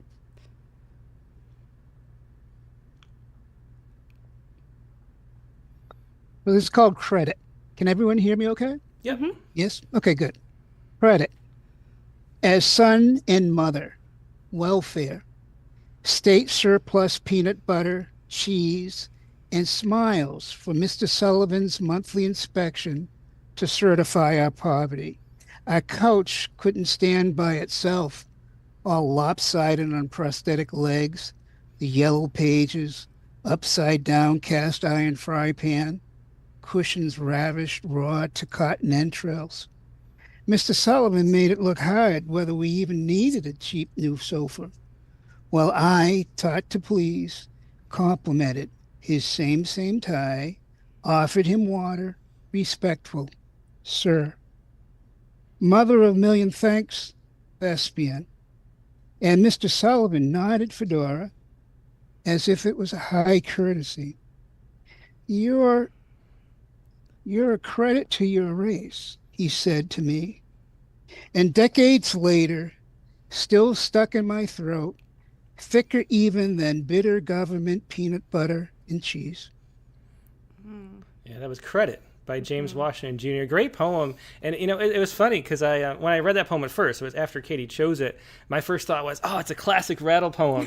And then so when I looked up your name in our database and realized you had a poem in Rattle from 1998, I think it was. That was really fun to see. And it is. I just love that straightforward storytelling that you don't see many poets doing anymore. There's so much, I think, with MFA programs taking off.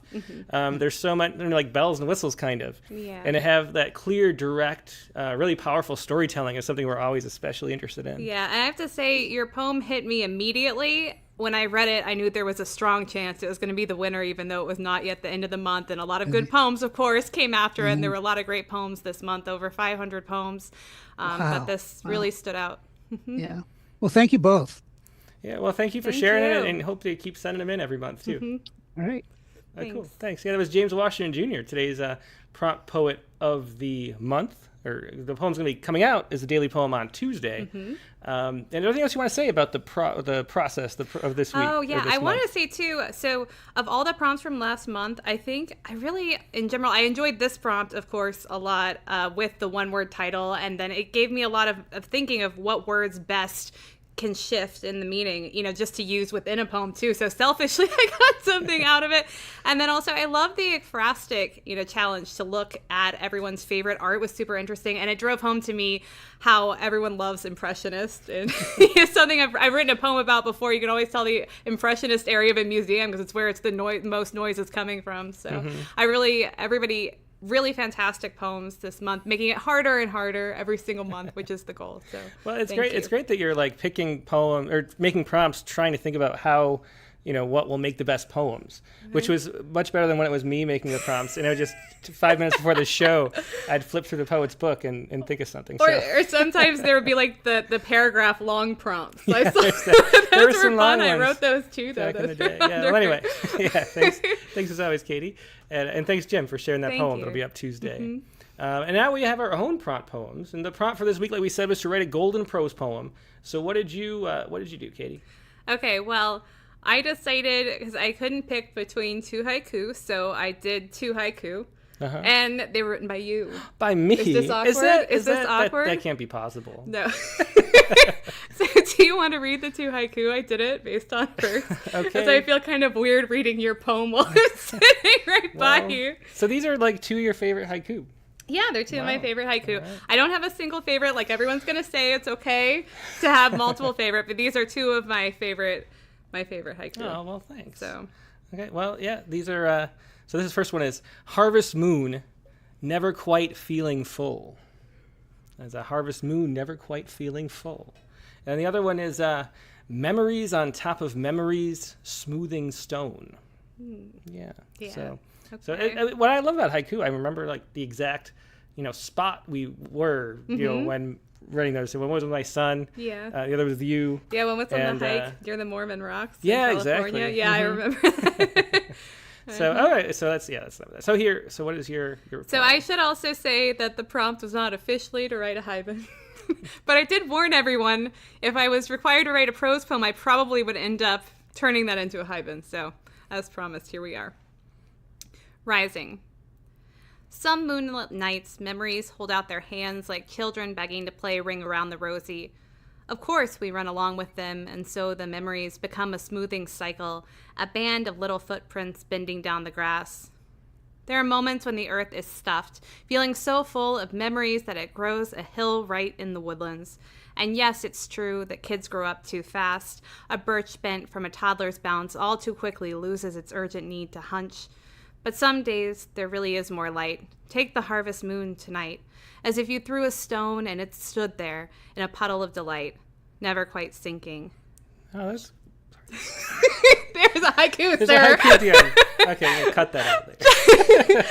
Childhood, a sourdough starter. And I am making bread, so it did come into That is weird. Did you know you were going to be making bread when you wrote that? No, I think you did subconsciously. I knew you ordered the bread subconsciously. machine. I ordered a bread machine, but I didn't know if it was going to come until I didn't think I was actually going to have time today. But yeah, I forgot that. Yeah, it's a haibun. And I noticed a nice typo. Always fun to notice live on air as you're reading. If you flip back the red. Yeah, it's me a lot. But yeah, but I love that last image too. Thanks. In the prose section. Yeah, a great haiku. Thank you. All right. Well, for me, I knew you said that. You said that. That you were wondering if maybe all prose poems should have a haiku would be better. I was. So I was trying to do. I wrote a few, or tinker with a few. But because it's a cool prompt, like you can, and so and I don't know. So I was trying to make it so that there was no. I was trying to find things like a haiku couldn't improve, and I don't know if that actually is true. I was trying to have a cut. Oh well, I appreciate you trying. That's interesting. Okay, so this one is from. Oh, yeah. From the John Stevenson haiku. It's a one-line monoku. Pretty sure my red is your red. which it's the one I think about all the time Yeah. because there's this way that you don't know what other people are thinking, what their experience of the world is. It happens with, thinking about poetry a lot because you don't know what anybody's reaction or how they're going to read poems is going to be, but you don't know about anybody's experience about anything, which is just fascinating to me. And it's put so well in that poem because you have to sort of operate as if it's the case. But anyway, I love that haiku among many. John Stevenson might be my favorite haiku poet. He's great. Yeah, you've told me. Yeah, and so there's a lot of haiku to choose from, though. That's what I went for. And then I saw a play with my kids, the play that went wrong in the high school music or high school version, and it's the perfect play. If you ever have like a local high school do it, no play works better for a high school play than this one, and you'll maybe see why. It's called Life Strategy. She was pretty, sure, the actress in the red dress who forgot her lines in the play about people who keep forgetting their lines. She stood statuesque in the spotlight as she tried to remember what it was she was supposed to forget. She said, and we laughed. She said again, and we laughed again. Oh, that's your line, she realized, haloed in a confetti of dust. She walked off stage through the part of the set that had fallen down, stepping over the broken vase and the little strips of paper snow. We were pretty sure it was all part of the show. And that is Life Strategy. I like the confetti of dust. Well, thank you. Sounds like it would make you cough, but it's a very nice image. Well, it would. It did. There was a lot of stuff flying around that stage. Whoever did the set really deserves the kudos. But anyway, that is my prose poem for this week. Right. And now let's see what everybody else has. Let's go first to... let me go in order. Let's go to Dick Westheimer. First again. First again, you got that Welcome high-speed back. internet connection. Hey, Dick. Yeah, the devil made me do it. I could not You couldn't resist. click on that button as soon as it came up. So, No, yeah, what was your haiku? I mean, it's Well, gonna be fun hearing I'm everybody's picks. um, I'm not that familiar with all of haiku. I could have searched the Rattle database or gone back and looked at, some of the ones that I've seen from familiar folks, but I went old school and pulled from Basho. And I really like this one. The morning glory also turns out not to be my friend. So, incidentally, I loved the interview tonight. It just was, one of the things I liked about it was having the tables turned and having the interviewee ask you questions. Yeah. Yeah, it's always fun. I mean, I want them to be like conversations. It's Yeah. great when poets play along with that. I was very excited too. If I ever get to interview you, better watch it. Okay, not to, I know you have a full house, not to get distracted. Here we go. Homesteader hubris. The volunteer morning glories are not my friends. They think because they dress the fence in a frilly gown, I'll let them remain. But I'll spend hours on my knees pulling vines that twine like 1,000 snag threads up the rustic wire mesh, which the rabbits and deer ignore anyway. And even a good fence wouldn't keep out these thoughts I have had about me dying, about how this garden that grows peas and beets and collard greens in tidy rows will get overrun in my absence. At last, the snake-charmed vines will have their time dressing the wire with tiny flowers, a momentary reverie before they drag it all, posts and all, back into the ground. The wild things are the largest part of a great unwinding. The ever-entropy that will claim me and you and the garden too will turn it into a feral and feral and finely wooded. Or for another awkward moment in time, into some subdivision track home planted here by somebody even more deluded than I. Yeah, that's great as always, Dick, and especially having been to the farm, even to see that track home too, the idea that comes from. Yeah. What was it like? Because you don't. I've never seen you write a prose poem before. Was it much different, not lineating, and did it make the writing process different? In some respects, it was freeing. I write a lot of poems as paragraphs first, or at least the first sort of run at it as a paragraph. And frankly, like there's a line break here about that happened unintentionally. Even a good fence wouldn't keep out these thoughts I have about me dying. That line break this didn't have to be a prose poem, I'd lineate it just so I would get that line break Yeah. in. Mhm. I was struggling with that too. I wanted to do line breaks, and actually, I kind of technically did them. And then Tim was putting it in the doc. You're like, Katie, you did line breaks. It's a prose poem. And I was like, but I have to. That's true. So it was, the poem had to survive without that particular feature, which is, or several features, and I just tried to let it unwind and see where it went. Mhm. Similar as to what other poems. So I don't yet know how to write a prose poem Mhm. or a Yeah. regular poem for that matter. I don't know about that. Well, thanks, Dick. It's a pleasure as always. Thanks for sharing. Yeah, thank you. Bye-bye. Dick Westheimer with Homesteader Hubris. Carla Schwartz is next. Hi. Hey, Hi, Carla. thank you. And thank you for what a great night tonight. And so I have a very short prose poem that I chose to write after the prize-winning haiku Joshua Eric Williams' Silent After the Shooting Stars. Yeah, such a great haiku. Good Yeah, choice. I know. I felt like, honestly, I probably should have picked this one, but also, I don't know. I thought too much about this haiku, frankly. Well, I think what's interesting is this golden concept. You take these words and you make something else out of it. So it doesn't almost matter what the haiku is in some sense, and depending on what you're going to, what you're going to make of it. Hmm. So this is called Pastoral During a Time of War. And then I have that epigraph. This time of year, the music is bird song. Daffodils still shooting up through the matted grasses. After these, lilies, irises, lilies of the valley.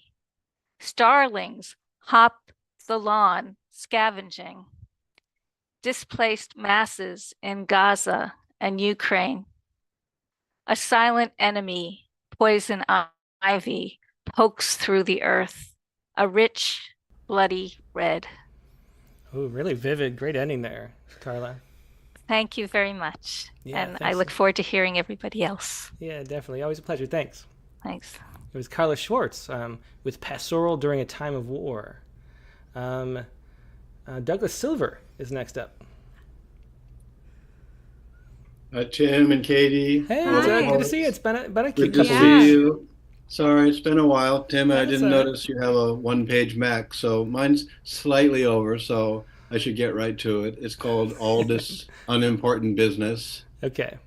I chose a haiku from Basho as well, like Dick did. He's the master. Dick's the master too, but Basho is too. But and the words I used in my poem, I think I used actually almost all the words from Basho's haiku, but the five I focused on were first, spring, thinking, and autumn. But I'll get right to it. It's Okay. slightly over a page. Yeah. Well, All I mean, this I think if you had, it's broken out in some lines. If it was all text, Yeah. it would be definitely True. Thank you. So- Plus, he skipped like 3 weeks, so. Yeah, Yeah, that's thank true you. too. Right. And Jim, thanks for reading my poem last week too. I was absent last week, and you read my poem. I really appreciated that. Oh, Thanks. definitely my pleasure. All this unimportant business. First day of spring, I keep thinking about the end of autumn, Matsuo Basho. To be honest, I've been thinking about the poetry in all of this, not the poem itself, but its trigger, its spark. Last spring, moving my mother of 90 and change into an assisted living facility, not just the move itself, but all the paperwork and the money. It's always the money. And then when we're there on that first day, setting up her new rooms, her new life, I find a string of lights that goes around a roof of a detailed replica of her house, her old house, we're calling it already, that a neighbor painstakingly built for her. And it's all tangled, this copper wire with these little glass lights. And I'm doing all this in my mother's new bedroom when I'm supposed to be doing something more important, like finding a paper prescription for one of her medicines that's running out, or a wool coat she can wear when she goes outside in autumn, when the chills return. But there's these lights and their wire all tangled, and stubborn enough to stay that way. And I'm thinking of giving up on them and coming back when I have more time, knowing I'll never have more time. I stick with it and with them. And just as I'm finishing up all this unimportant business and laying the lights down from end to end and looping them around the perfect little chimney and down the other side of this intricate replica of her old house, I hear my mother shuffling toward me, wondering what's taking so long. And just as she enters the doorway to her new bedroom, I hit the little switch with the batteries to turn on the many colored lights, and my mother stops and laughs and says to me, "Thank you so much. I never would have done it without you." Thank you. And yeah, what an ending there. Thanks for sharing that, Douglas. Thanks, Tim, very much. Katie, too. All the poets. Yep. Thank you. Yeah, that was Douglas Silver with All This Unimportant Business. And Katie had to step out. She was, as you probably know if you've watched a lot of Rattlecast, when we're in Texas, we're at his house, her daughters are downstairs, and Lizzie just lost a tooth. So, so she'll be back in a little bit after she gets the tooth all cleaned up and stuff. Next up, let's go to Sharon Ferrante.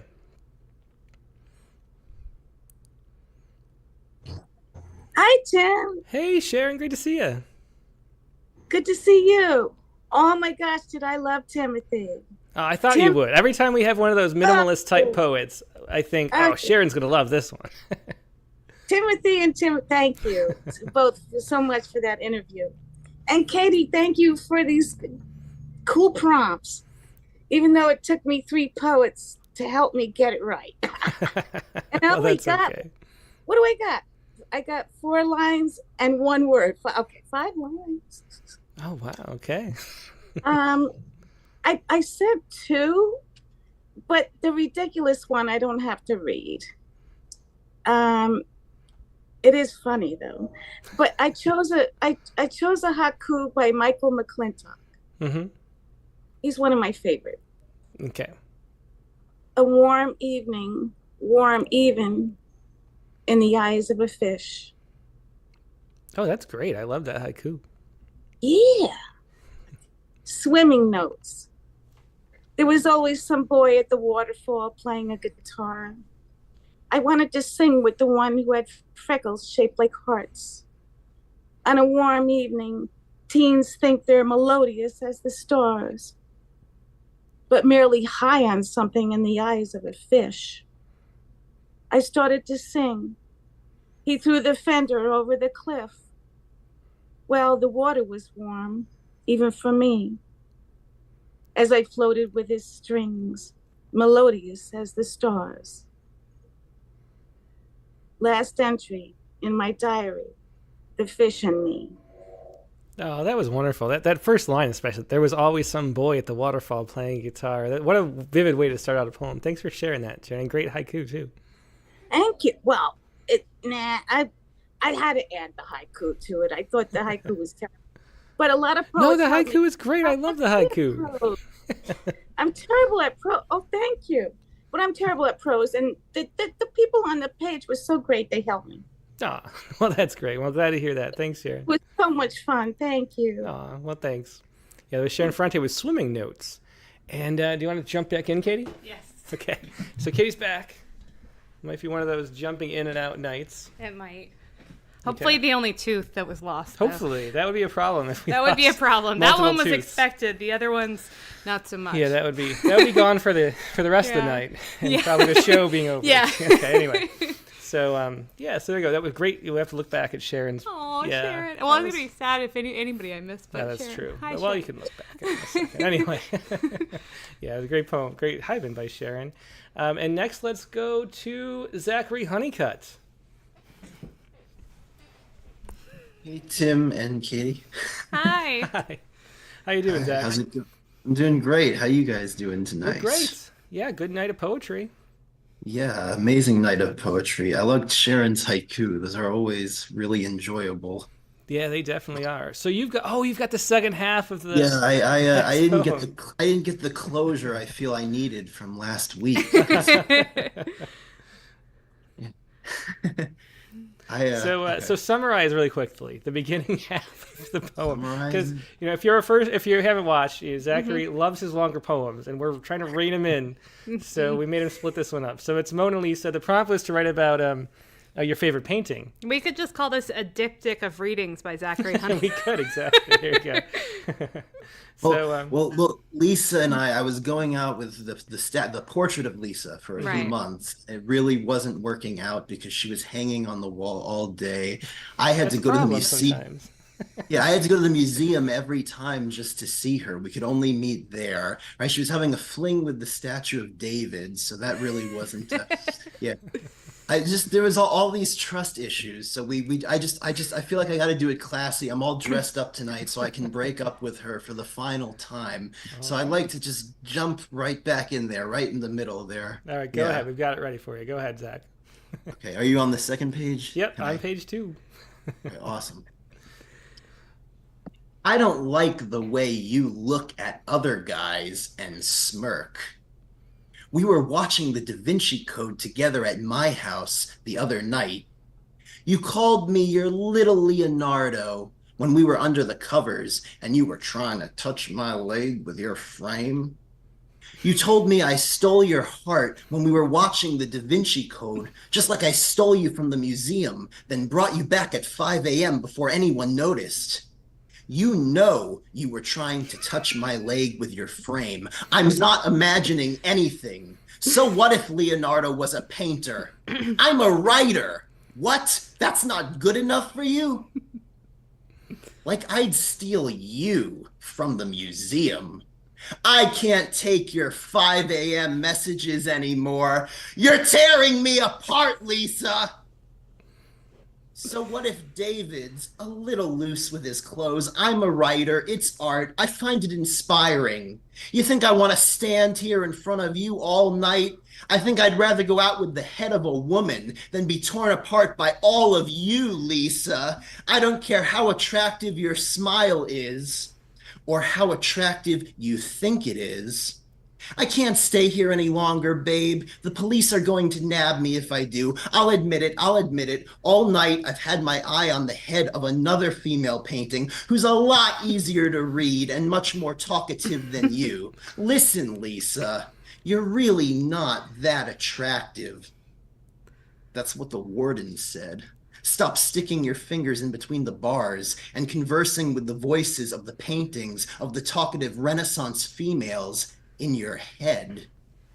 Get out of here and buy the portrait of another girl, one that's younger and not dead. So, I always say, Zach, that it's better to watch the Rattlecast on the actual YouTube stream because then you can see the poems too. But it was really fun watching everybody crack up on the gallery view as you read that poem. That was really fun. Thanks for entertaining us and great dramatic reading of it too. Maybe you should check out Ginevra de Benci, Leonardo's other very famous portrait. The first ekphrastic poem I ever wrote in college was from Ginevra's perspective, being like, why is everybody like Lisa so much? It could be like a companion to your poems. Good idea. Is she single, Katie? I am single. I think she's more available because the way she's presented in DC is much more accessible, so you could have better luck there. Very nice. All right, well, when I bust out, I'll try to nab her. Don't say anything. Okay. Well, thanks, Zachary. Always a pleasure. Bye. See you guys next week. Great show. Bye-bye. It was Zachary Honeycutt with the second half of Breaking Up with Lisa, a pantoum. Interesting. I didn't even notice it was a pantoum. I was so into the poem. I was so into the breakup, the drama. Yeah, we need our tabloidy stuff on the Rattlecast. We need more of that. All right. So next up is someone who was fun cracking up was Jacob Fearson. Hey, Jacob, how you doing today? Hey, can you hear me?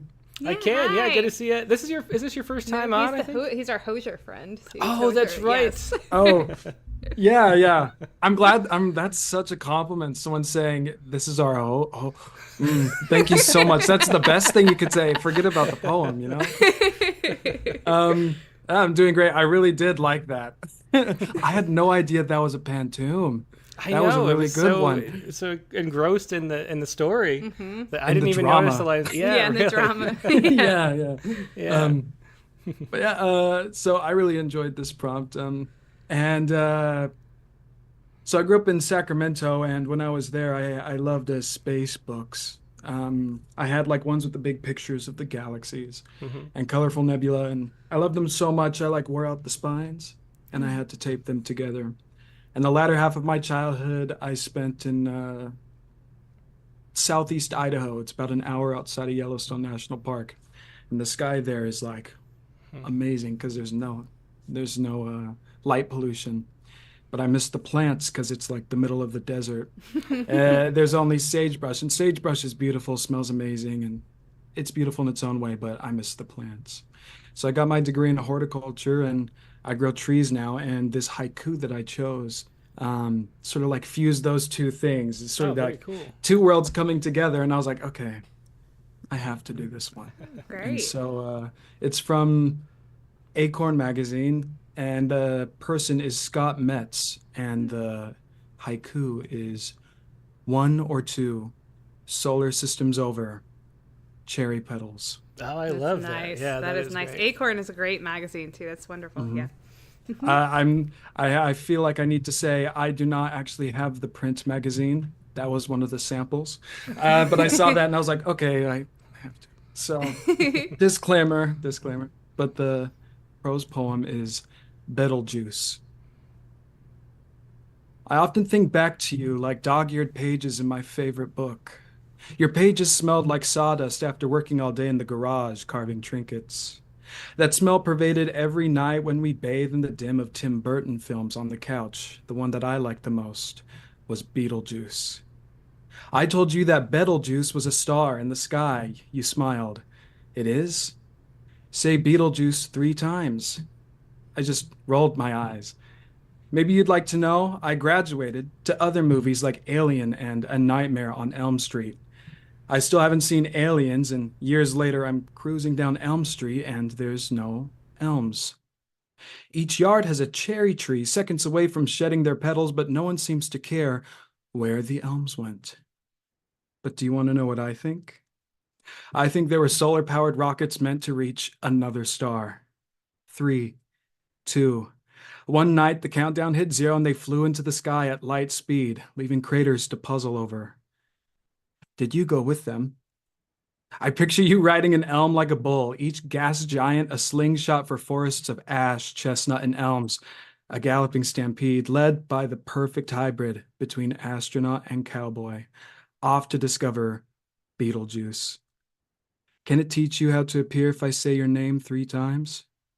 If not, don't worry. I'll point my telescope at the sky with my future kids and show them the Big Dipper, Orion's belt ends. You see that up there, that red star? That's Beetlejuice. In time, they'll know it's really Betelgeuse, but until then, they'll see their grandpa, a constellation of carpentry tools carving and sending each tree back as a shooting star. That too with the title, how you went right where what I was thinking when you said the title too. I was like, that sounds like Beetlejuice, and then that was great. Yep. I still call it Beetlejuice, to be honest.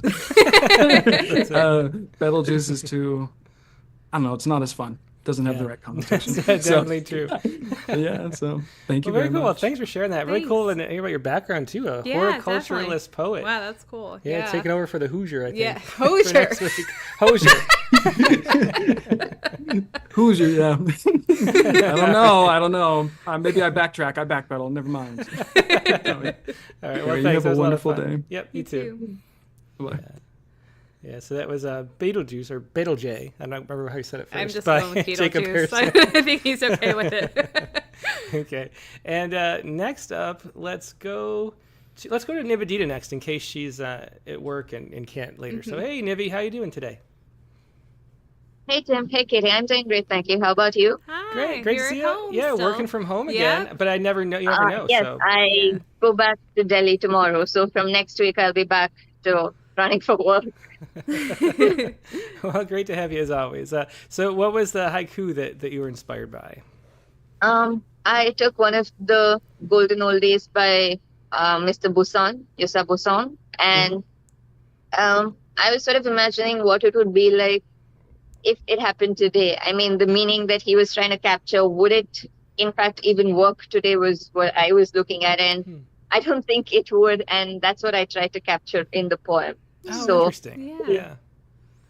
the original haiku sort of talks about how, the meaning I get from it is how people lift people up and there's always enough light to go around so everybody can shine. But sadly, in today's world, that's something that doesn't seem to be happening. Everything happens at the cost of somebody else. And so that's where I went with my prose poem. Interesting. Yeah. Yeah. So the original haiku is by Yosa Buson, and it is this. The light of a candle is transferred to another candle, spring twilight. And my take on this, it's called Darkness Prevails. In the mad march of modernity, ambition and success are measured by the shadows left in one's wake. In this ruthless pursuit, the light of others' achievements is snuffed out without remorse, extinguished by the relentless march of self-interest. With every triumph, another flame is dimmed. And so, the once vibrant sky of excellence is reduced to a barren wasteland, devoid of the brilliance that once illuminated the darkness. No longer do the stars twinkle with the promise of greatness, swallowed instead by the shadows of ambition. And as the night sky fades into obscurity, not even a solitary star remains to guide the way, lost amidst the darkness of individualism gone awry. Yeah, thanks so much for sharing that. I mean, it was a great place to go with that poem. Really surprising really turn. Yeah, thanks for sharing that. Thank you. Thanks for the prompt again, as usual, Katie. Thank you. Thank you. Thanks, Niv. Have a lovely evening. Have a good day. I always try to get the day. I always feel proud of myself, which I should not. Like, there's no reason. Like, Nibby, I know it's the daytime there. Yay. Bye, Nibby. Thank you, Katie. Yep, take care. Bye. Bye. It was Nibby to Karthik with Darkness Prevails after that haiku. And Clark. Hi, Clayton. Hello there. Hi. Yeah, thanks for joining. See you both. It was such a great interview. I loved it so much. Yeah, that was a fun one. It really was. Yeah. So, also have to plug the poetry space because the Billy Collins thing was really amazing this week. Aw, thanks. And so I'm way behind on the prompts because willful will. But I have this short one from early April. That's great. Having the music or rhymes in each line. Okay. Good. Yep. So, tennis match musing. We, in our sunglasses and hats, all laugh at the baseball-capped man as sun pours into his eyes. He decides not to flip it forward, reward himself for his foresight of proper attire to shade him from the fire of a setting sun. Instead, he puts hand to forehead as if to salute the coming end of the tournament while the firmament settles in for the evening.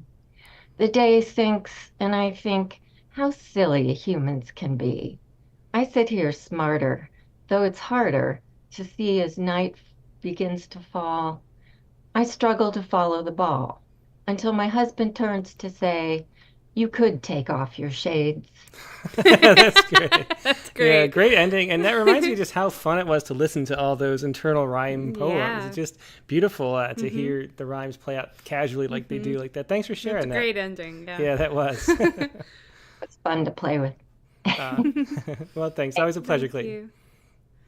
Thanks. It was Clayton Clark with Tennis Match Musings. And she was talking, of course, about the poetry space, which Katie and I do. Katie's the producer of that. And we just sit around talking about a topic with folks. And it's a lot of fun. Last week we talked about Billy Collins. And a lot of flack is like, oh, Billy Collins. But he's actually a great poet. So it's fun to talk about it. And I came away from that like having even more admiration. Yeah, really. Yeah, for me him too. And what he does. Yeah. I agree. Okay, next up, let's go to Hemet Malak. Hi. Hello. Welcome back. Yeah, great to see you again from down there. Thank you. I had to Google a haiku. Oh, that's So okay. Well, that's great. Yeah. And I also had to Google how to format a prose poem. So it will just be a bit of fun today. Well, a lot of learning going on. Yeah, That sounds that's good to me. fantastic. Oh, yeah, absolutely. I've been watching all the reruns of the critiques and the poetry space and Rattlecast, and I think I'm up to 80 hours in the last month and a half. Oh, So wow. I'm learning so much. Oh, that's so great to hear. I'm so glad. Very Yeah. great. So this haiku is by someone, John Sandbach. Losing its name, a river enters the sea. Ooh, that's great That too. is really good. Yeah, great choices. This was, one of the secret pleasures of this prompt was to hear a lot of great. And I didn't even realize that. That was it for me right there, getting to hear these wonderful haiku. Yeah, but I've only heard of like half of them before, I think, so far. Yeah. I didn't know this one. That's great. Yeah. It's beautiful. Mine is a bit of fun. I wake and enter the sea. I bring my history of childhood dreams, conjured up while roller skating on our front driveway, pretending the passing cars were adoring fans. I was tall and thin and beautiful. My dark curls transformed to shiny gold streaks trailing behind me. My mother, in her straight bob wig, shed tears of pride at her successful dish, perfect to offer the waiting world. I forget what was on the plate, but I looked the part with my bulky knit leg warmers scrunched down over my footless tights. Everyone knew my name, of course. They held it up on placards as they drove past. The dreams catch on the sharp-eyed rocks just beyond the bay, waiting to sieve through fairy floss clouds. They only let pass the salt for their water god. They nod approval at my failed mother badge, with 2 forlorn stick-figure kids and a dead dog. Raise an impressed eyebrow at the wingless career and neat mosaic paper piles on its desk. Are thoroughly enthralled at the carbs plated perfectly on my thighs. In waves they show their neighbouring rocks in awe. This one deserves a worthy name, they all agree. Poet Ika. Oh, wow. Yeah, so vivid. I love the details in that and how it comes to life. Yeah, thanks I so love much. how you jump from that haiku to that prose poem. That's amazing. I wish too. I mean, I can't imagine like looking for haiku the first time and I find that one and like you've like jumped ahead years in your knowledge. Yeah, hopefully you're not disappointed about all the other haikus. No, everybody's pretty good. No, I just the first one that great. But yeah, thanks for sharing that. you. A really vivid, beautiful poem. Thank you. Yeah, thank you. Yeah, so that was Hamet Malak with IRs. Yeah, very great. Okay. And next, let's go to Chelsea McClellan. Hello. Hey, Chelsea. Great to see you. Great to see you all, too. So what was the haiku that you found? I chose a haiku by Steve Tabb. Apologies. And his haiku says, "Thousands of river stones, the child's hand is full of one." Ooh, that was good too. Of one. I love that device of going to the of whatever haiku. It's like it's a great punchline feeling. It is. Yeah. So my poem is called In the Balance. I don't have anything to say about it, so should I just go ahead? Yep, jump right in, yeah. Okay. In the balance. No, you heard it right. She said, I pooped the bee out. Every child goes through a poop phase. I must have laughed once. It only takes one to engender 1,000 little hands splashing at the edge of the river, with tongue outstretched, searching for another taste of dopamine. But I know my job. A stone-faced, And then I make sure her belly is full of tickles instead. Countries shipping candy, holding stones.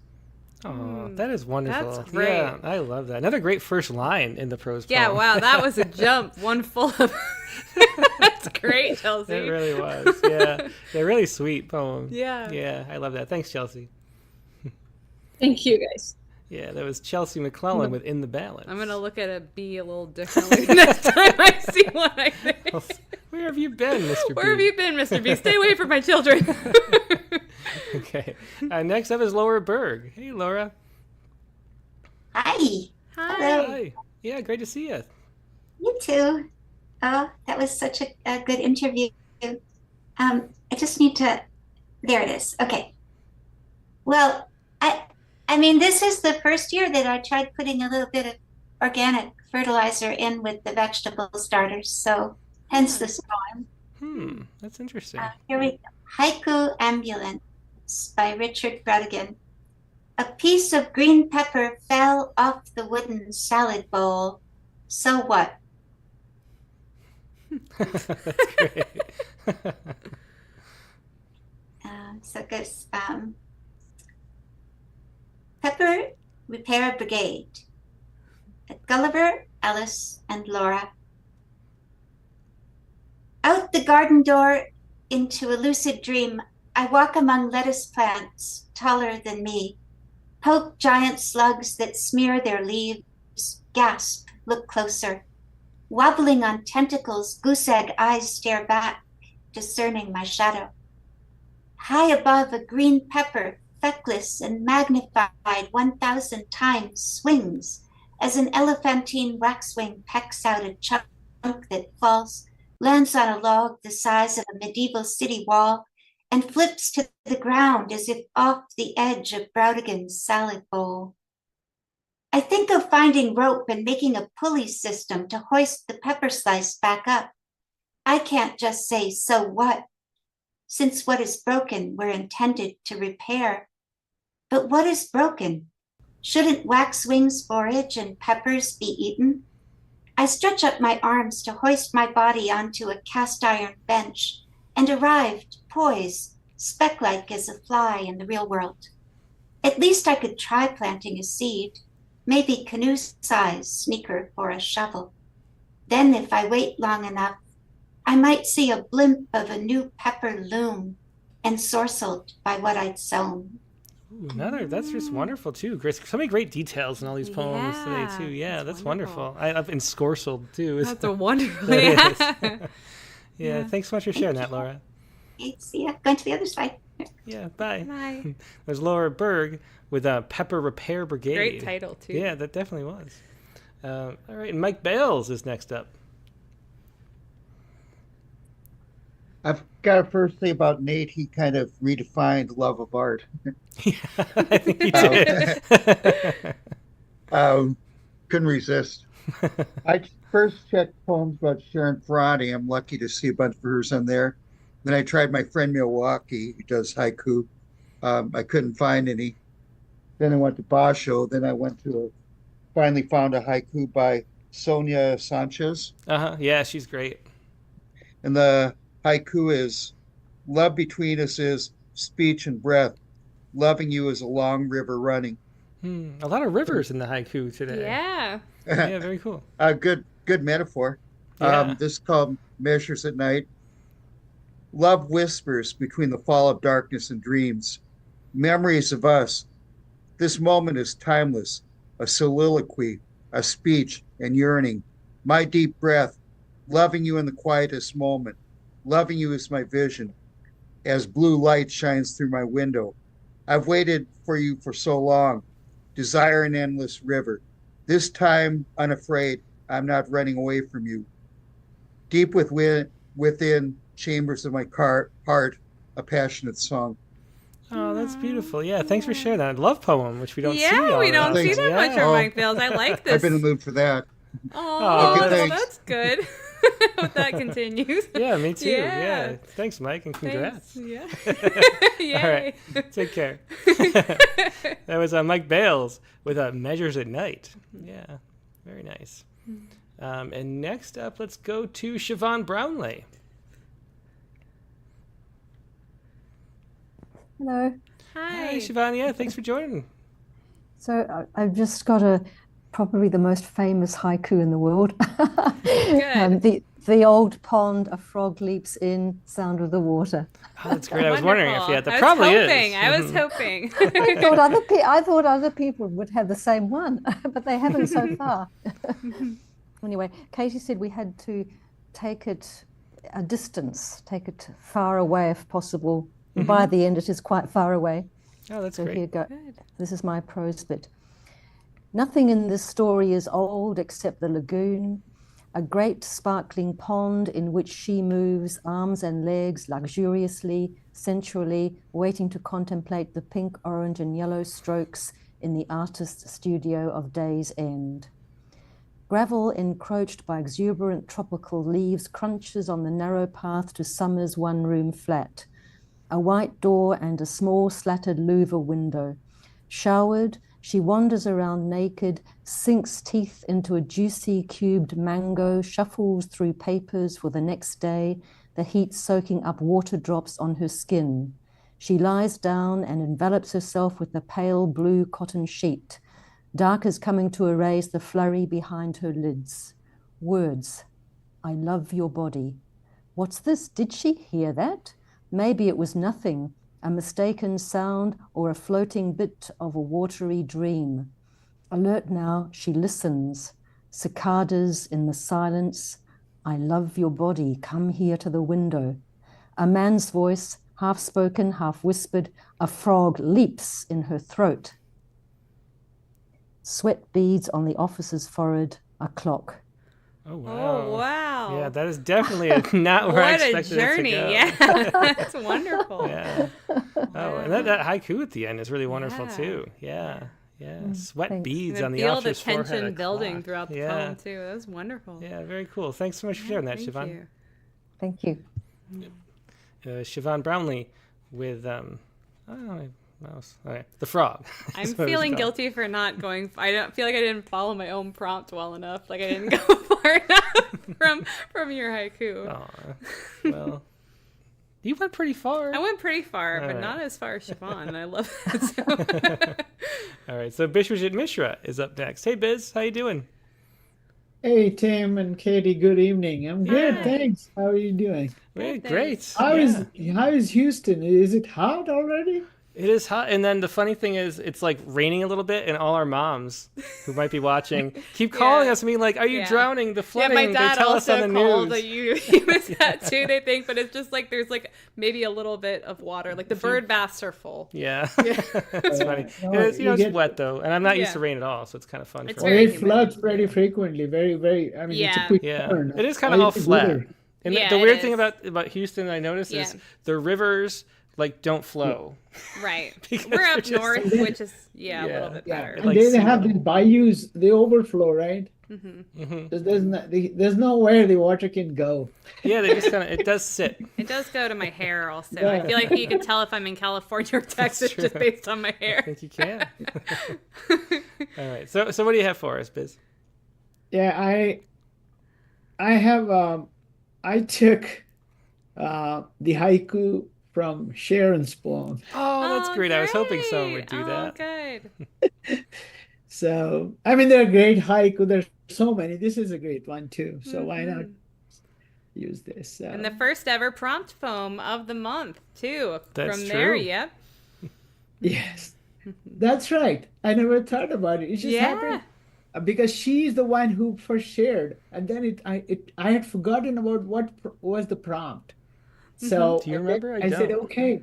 I think it was like, they were easier then. I think it was like write a poem in which something is cooked. Oh, that's right. I think that's what it was. Yeah. Correct. And it's called The Sixth Sunroof from the Kitchen. This is the first prompt poem, and in the sense the winner who was a winner. Yeah.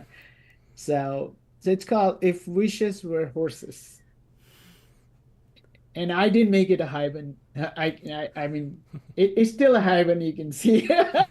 We should read Sharon's haiku too. So do you want to read that? Yes. I'm going to read that. Okay. So it's at the top.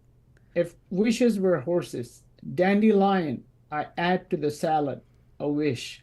Sharon Ferrante, 6th Andrew from the Kitchen, Rattle, September 5, 2023. My childhood was in a small mining town where I grew up amongst the tribal people. where about half of my class were 1.5 times my age and height, and probably twice in weight. Riding down the dusty road with books clipped in the back carrier of the bicycle, braving the heat wave, monsoon rain, and cold, there wasn't much to worry about for us, except how to manage to stay out longer without being called back home, playing whatever games we could play, right from soccer, which we called football, to cricket, to badminton, to king, a game where we threw a tennis ball at a stack of chips made from broken tiles. All kind of games I can't even find matching names in English for. All we wanted, which I think was the same as what I wanted, was to get employed, to start earning so that we would not be bugged for homework. We were the dandelions, and I have always been the same inside the veneer of the suits that I learned to wear to meetings. Oh yeah, we loved those in the early days of work, and that was kind of a reward to be invited to one of the morning meetings of the senior managers. Then I have come to find me here, where I wonder, did I ever wish to be employed? Did I ever wish to be an accountant? I wasn't much of a salad guy, except for it as a sidekick, even when I turned vegetarian. But now I have learned to have fun with salads without the need to add a dandelion, because deep within me, I'm still one, slowly learning the art of becoming useless. Butterflies are gone. Between the sky and me is the ceiling. Oh, that's beautiful. One of your great haiku at the end of that, and I love the childhood look, and then that last line where it spins around. I'm still one slowly learning the art of becoming useless. Yeah, so many twists in that line. I was definitely at the edge of the seat. Good thing I didn't fall into the microphone. That would have been awkward. Well, thanks for sharing that. Yeah, that was wonderful. Good night. Good night. Bye. Yeah, it's Bishop Mishra with If Wishes Were Horses. And Nate Jacob is next. Hey guys, how are you? Hey Nate, yeah. I don't think you saw this. It is his wedding anniversary. We have to say happy anniversary. Wow, happy anniversary, yeah. Nate. That's great. Yeah. 24 years of bliss. Aww. With my wife, of course.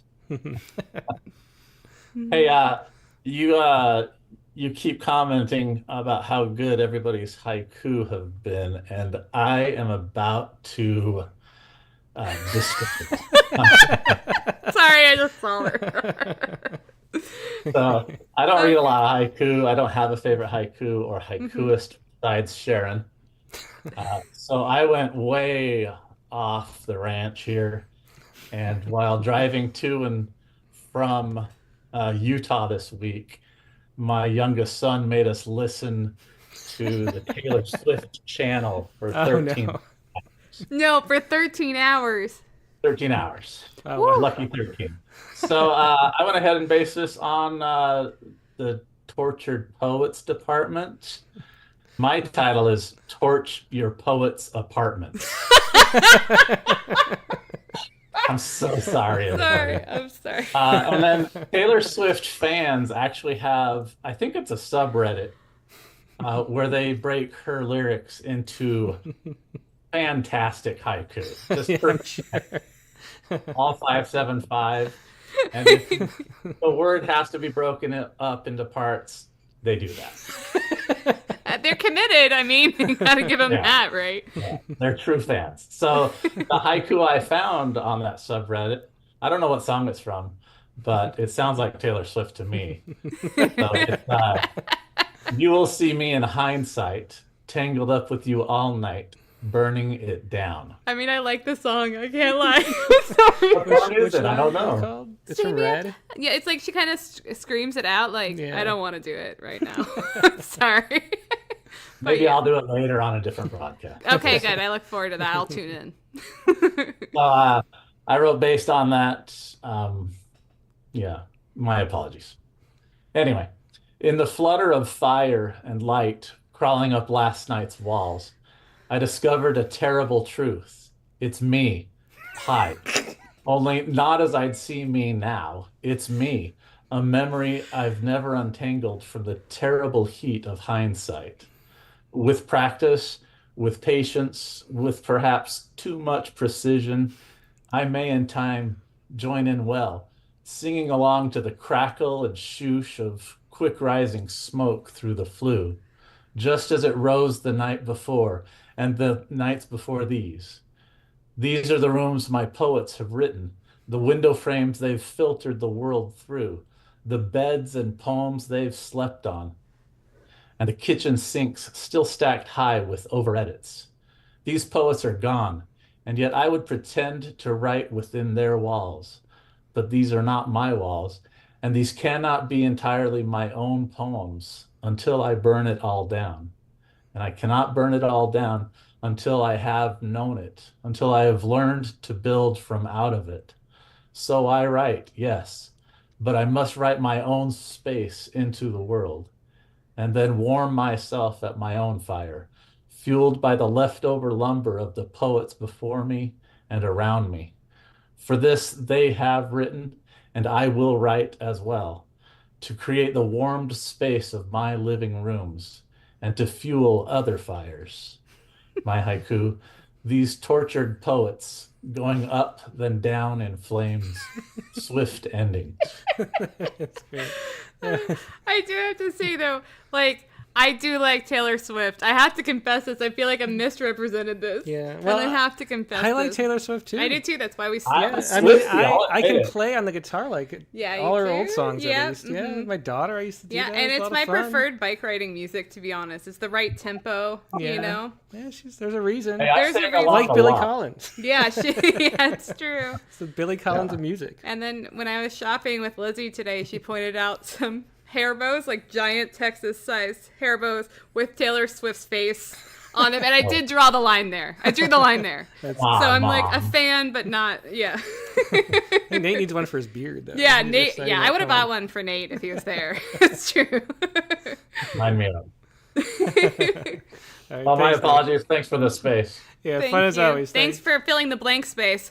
Oh. Oh, I was waiting. Except there aren't any blank spaces because there are a lot of people. Okay. Stop it. All right, there's Nate Jacob with Torch Your Poets Apartments. That's so funny. That is. That's a good turn on that title.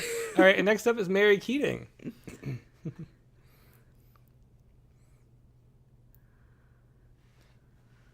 Oh, you're still on mute there, Mary. I got there. Hey. Hi, Mary. Well, Hey, great to I'm see glad you. I'm glad it took a while because I don't know. There's something about like waiting to be called by Tim that makes me really nervous. Oh, and I there's can't- nothing to be nervous And my about. heart's in my throat. Is he gonna call Oh. me yet? Am I next? No, but Oh. I'm calm now, listening to all these great poems. Everybody's done such a cool job. So what was the haiku you chose?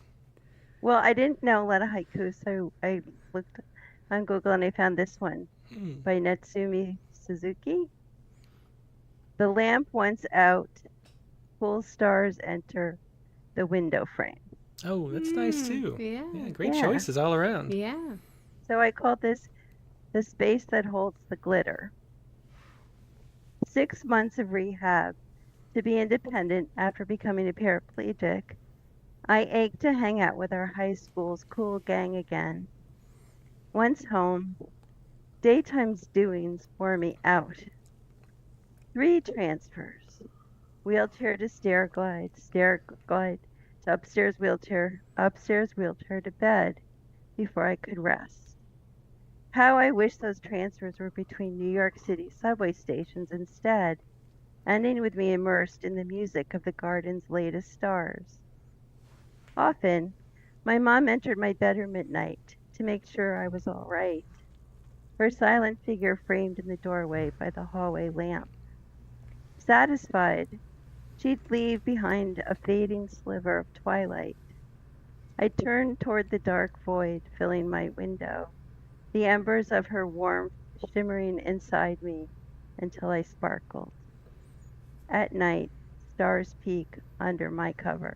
Oh, that was such a sweet poem. Yeah, thanks so much for sharing that, Yeah. Mary. Beautiful place to go from there. Wow. Yeah, it definitely is. Thank you.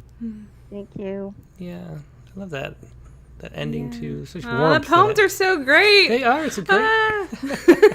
Good How am luck, I gonna Katie. pick? Nice. Thanks, Thank you. Mary. Thanks, Mary. It was Mary Keating with the space that holds the guitar, or glitter. It's just like a guitar in my Sounds mind. like you want to write that poem, I guess. Too, yeah. The teardrops on my guitar. Oh, yeah. Anyway, Carolyn Codd is up next.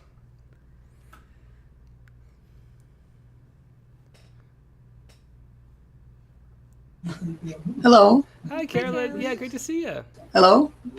Yeah, are you there? There you are. Hi. Yeah, it's good to be here. Hi. Yeah, I didn't. My poem is from last week's no prompt problem. about the paintings. What's your And what painting did you choose? I couldn't get it ready last week.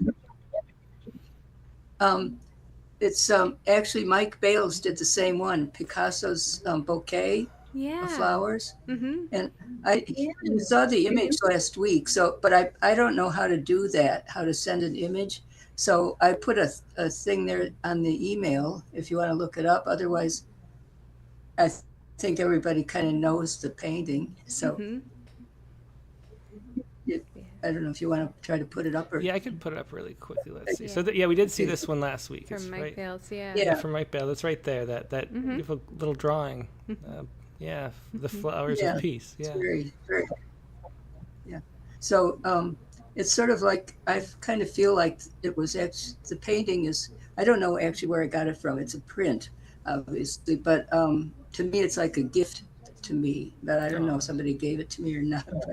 But anyways, it's called Pablo's Bouquet. In my dining room hangs a print of Picasso's Bouquet of Peace, a small, seemingly simple painting. Two hands hold a bouquet of flowers against a blank white background. The hands are without color, drawn only with black lines. Whose hands are these? Those of the giver, the receiver, or one of each? One hand his, one hand yours or mine. The bouquet itself is rather sparse, only 4 flowers with large round centers and some petals of various colors, pink, purple, orange, yellow, and blue. Thin green stems hold them together, except some are unattached, just floating there. This, a great gift of peace and unconventional beauty. Muchas gracias, Pablo. Oh, thanks so much for sharing that, Carolyn. That was wonderful and great, description of what the poem makes you feel. Really, really nice. Thanks for sharing it. Yeah. And that's the way I feel about Picasso in general, is portraits of unconventional beauty is what I like about him. Yeah, I mean, I don't know if anybody added more art to the world than he did. Yeah, thanks for sharing that. Yeah. All right. Okay. Thank you. Yeah, that was Carolyn Codd with Pablo's Bouquet. And Katie had to step downstairs again, but she'll be back. Next, let's go to Marty Smith.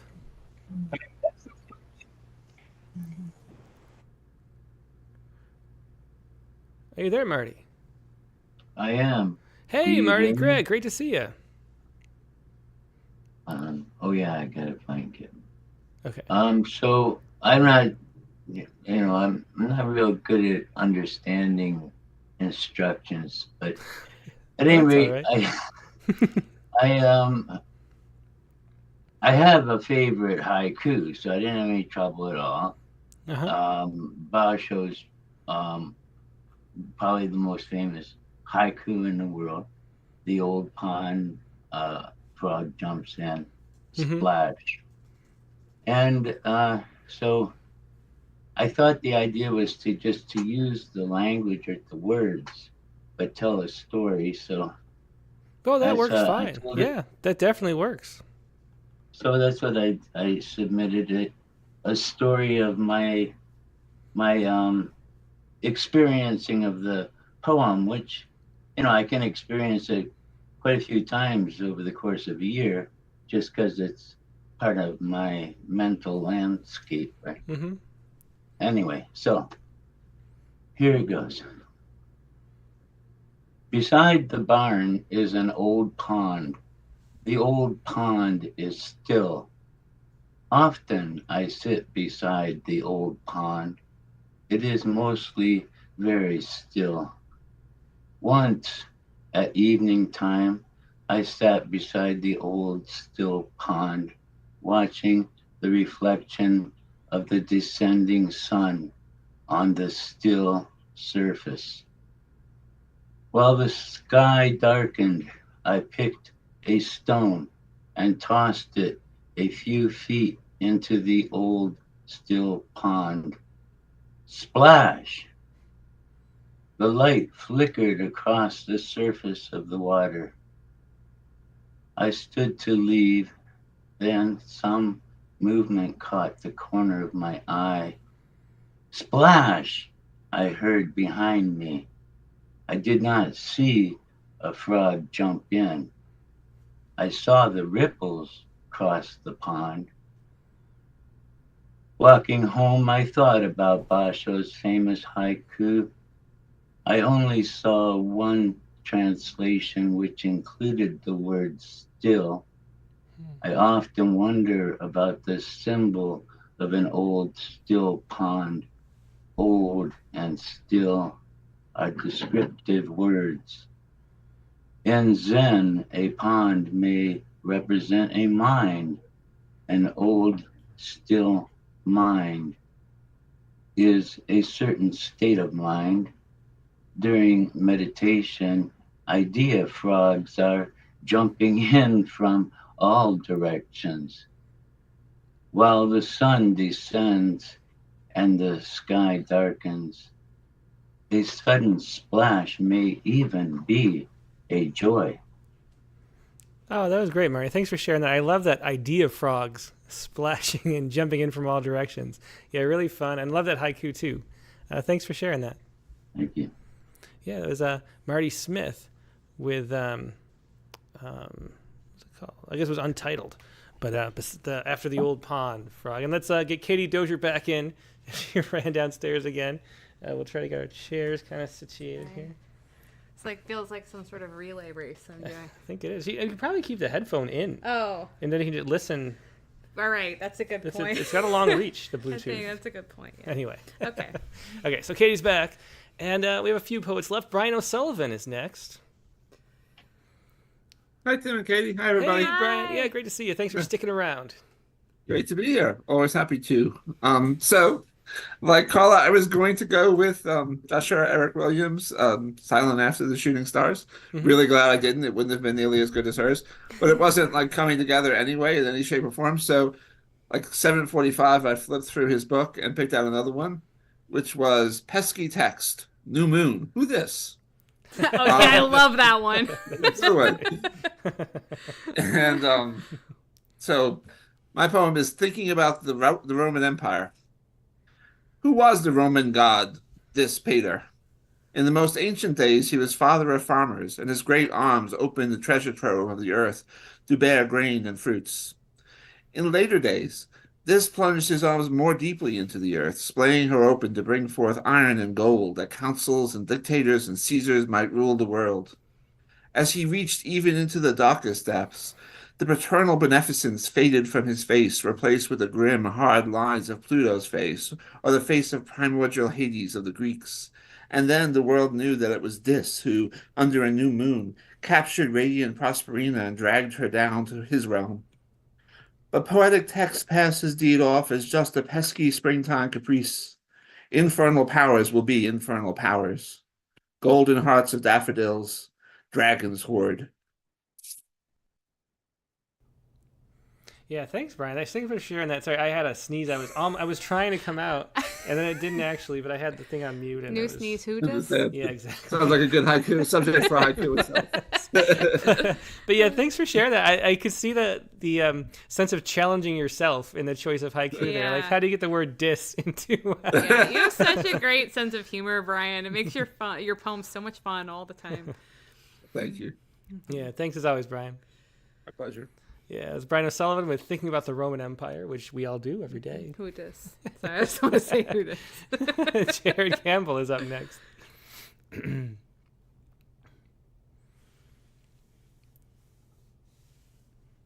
you go. Hey, Jared. Hello? Hey, how's it going? Hey. Great. Good to see you. Good to see you. Yep. So I chose some haiku by Etheridge Knight. Ah, yeah. Right. So all of the haiku in it are by Etheridge Knight. Very cool. Yeah, great haiku poet as well. As better known for other things, but Yeah. really wonderful at that too. Yeah, he really is. Okay. So I called it Lizards on the Rocks. Eastern Guard Tower glints in sunset. Convicts rest like lizards on rocks. That's the thing about the East Coast. Everyone's so guarded. I guess that's not right, but everyone's up in their towers, and I'm not saying that's a bad way to live. I'm just saying it demands something, right? You got this many people competing for space. I'm distracted by the light glinting off pint glasses. Like, what's the last time you ever just watched a sunset? When's the last time I ever watched a sunset? I'm convicted by my own harangue. Give it a rest. Does anyone like being here? I'm seeing 4 billion years of life on Earth, an unimaginably unlikely chain of contingencies ending with me here, drinking the edge off my lizard brain. Hey, can I get another, but this time on the rocks? A bare pecan tree slips a pencil shadow down a moonlit snow slope. A cruel proximity, bare and bare. Mom used to make me pecan pie when I was growing up. Dad made me a tire swing on the backyard oak tree. Everybody needs to make something before life slips away, and only a fool lives his life in pencil. Everyone else here casts a shadow just the same as I do, but if your life only comes down to what you obstruct, then I don't know. You can live on borrowed light. You can walk by moonlight, but it doesn't melt the snow. Well, here's to living on the downslope. The falling snowflakes cannot blunt the hard aches, nor match the steel stillness. Do you capitalize the fall of man? We never capitalize anything. Speaking of the filthy snow, they say snowflakes collect air pollution as they fall, straining it out of the sky. How redemptive. That can't be right. Removing pollution from air to water isn't an atonement, just a transfer. Let's be blunt. Pollution pollutes. The harder you fight it, the more it pollutes you. Neither your aching conscience nor your indulgent shame makes any difference to this filthy world. Let the menu match what's in the fridge. What I'm trying to say is don't try to be something you're not, and steel yourself for the consequences. You gotta just keep moving to the stillness. In the August grass, struck by the last rays of sun, the cracked teacup screams. Oh, really interesting. The way you interpreted that is like a collaborative poem between you and other poet. That's really neat. Yeah, good idea. Which is what haiku started out at. Yeah, good point. It's also the theme of the poetry space next week. It's collaborative poetry, so thank you. Thanks, Jared. Thank you. Thank you. Yep, yeah, great. Love the screaming teacup too. Yeah, but so that's that's a perfect segue. It is to this week's poetry space. Is going to be about collaborative poetry, and which is the issue of Rattle that we just did. Kitty, I just did a big collaborative haiku. Oh god, it's getting Chelsea McLeon's poem. Yeah, really, it's getting to me. Sorry, but So anyway, it's been 2 hours and 40 minutes of the show, but yeah, so it'd be fun. I'm talking about that on the poetry space. Yeah. Next up is Mark Grinier. Hi, Tim and Katie. Hey, Mark, great to see you. How you doing? Oh, pretty good. The haiku I chose was one that I happened to have written a couple of weeks ago. My son sent me a video of a yellow jacket climbing out of its nest, and so I wrote a haiku about it. Oh, cool, yeah. The haiku goes, a yellow jacket cuts its way from the nest. It flies, a sting with wings. And the rest of the thing goes, my son sent me that video of a yellowjack chewing its way out of a cell in a paper wasp nest. The nest wasn't hanging from an eave or a tree branch as they usually do, but had fallen to the ground and was sitting upside down in an open-topped plastic box. I wondered how it had gotten there and was surprised to see that the young yellowjacket chewing the lid off its cell seemed not to care that its home had fallen and been turned topsy-turvy. It kept on cutting around the edge of the paper cap that covered its cell until it was able to climb out. A little disheveled, but apparently okay. It stood on the nest for a while and then spread its wings and flew away, landing in the grass nearby. This reminded me of a childhood experience.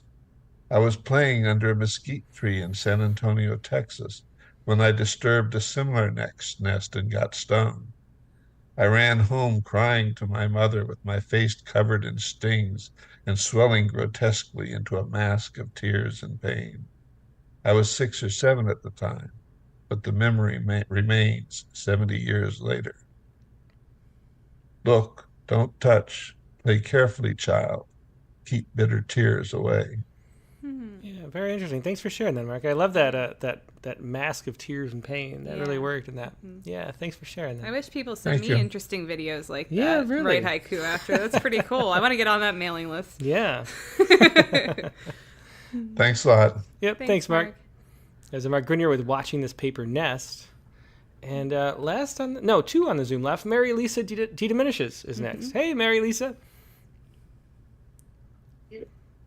Hello. Let me Hi. unmute. How is everyone tonight? Yeah, we're Good. great. How It's are great you? to see you. Yeah. Yeah, what a great night. Timothy Liu was at Stockton University a few years back. So I got to see him read live. And I realized I'm once again loving these prompts. I'm going to read a poem from last week, which is, to social media. Why we want to be poets, I guess. But what I wanted to say was I realized I was listening to Peter Murphy on a Rattlecast today. I think it was from 2018, More Challenges of the Delusional. And I was like, half of my poems come from his prompts. Oh, yeah. Yeah, he And has the now- best prompt books. There are a few. Yeah. Yeah, but I think, and I've been going to like his getaways for like the last 10 or 15 years. Yeah, 15 years, I think, since 2010, and all his workshops all during the year. But I'm not trying to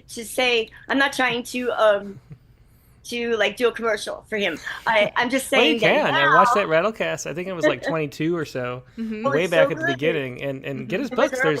There's poems, or what is it called? It's more something for the delusional. More challenges for the Challenges for the Well, delusional. that's yeah, there you one go. heck of a title. Yeah. That is, yeah. Yeah, He's got- yeah. But I think my next set of like 50 poems might come from your prompts. So That's Aw, well, there'd be that's no the bigger point I honor. was going to make. But yeah, there are poems that I wouldn't have even written. Oh, well, that's great They to hear. wouldn't exist. Like they Mhm. would not exist. So okay, Aw. I'm gonna be quiet and read. This is from last week's prompt. I'm still working on the prose. Okay. Way too long. Okay, out there. And I have two little quotes. Is there anybody out there? That's from a Pink Floyd song. And I, along with the rest, squirting at the fire. Poet, are you there? William Carlos Williams. So, maybe to be out there is what the poet is here for. Like an ocean is near enough to visit if you wish to, although you never do, even if you never do. Or like chimes in wind remind us there is night outside, weather, often dismissed. Nevertheless, what I wanted to be was a poet. Didn't I know television devotion and advertisements too flashy to compete with had already grabbed the majority of the population's attention? Didn't I know I couldn't invent a gimmick tricky enough to convince the public I was one? What I wanted to be more than anything, a poet, to reveal contradiction, friction, truth and fiction. What was I thinking? Who told me to speak? Who said so? Who spoke when I wrote? And if I wanted so badly to be a poet, wouldn't I need to know whose side to side with, who to speak for, when to defend, offend, pretend? How would I know? Who was I fooling to believe I really could be a poet? What gave me the right to want to be a poet, not scoffed at for wanting to be a poet? And on top of that, surprised to be advised to not split my infinitives or make up new words because Dr. Seuss had done that already. But holy ho, what I really wanted was to be a poet. to hoard words like trinkets that mark our most memorable dreams and occasions. Our poems like graves, you know, are near enough to visit if you need to, even if you never do. Our poems, solid as tombstone, more substantial than the fleeting memory of a thing. Like death reminds us of death, often dismissed. To keep things, I wanted to be a poet, but to rid myself of things, what I really wanted was to be a poet. Oh, that was great. You really covered the whole ground of inner monologue. Word. Holy ho is such a great word. I love that. How does that not that's not in a word, right? You made that up, right, Mary Lisa? That's wonderful. That should have existed before, but I'm glad it does now. It does, yeah. Well, holy ho. Thanks so much for holy sharing. Ho. Thank you. Good night. Yeah, a lot of fun. Thank you. Good night. Good night. Thanks for sharing that. Great interview with Tim, by the way. Yeah, it was a really great interview. Oh, thank you. All right. Well, thanks, Mary Lisa. Good to see you. Good night. Bye.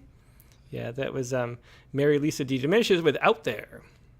And Dr. Q is next up, last but not least, on the Zoom. It's great to finally get Dr. Q. I've read a few of Dr. Q's poems. Follow Dr. Q on Twitter. Yeah. All right, let's see. So, Dr. Q, are you there? Uh-oh. Will Dr. Q remain an enigmatic friend? I mean, the... Okay.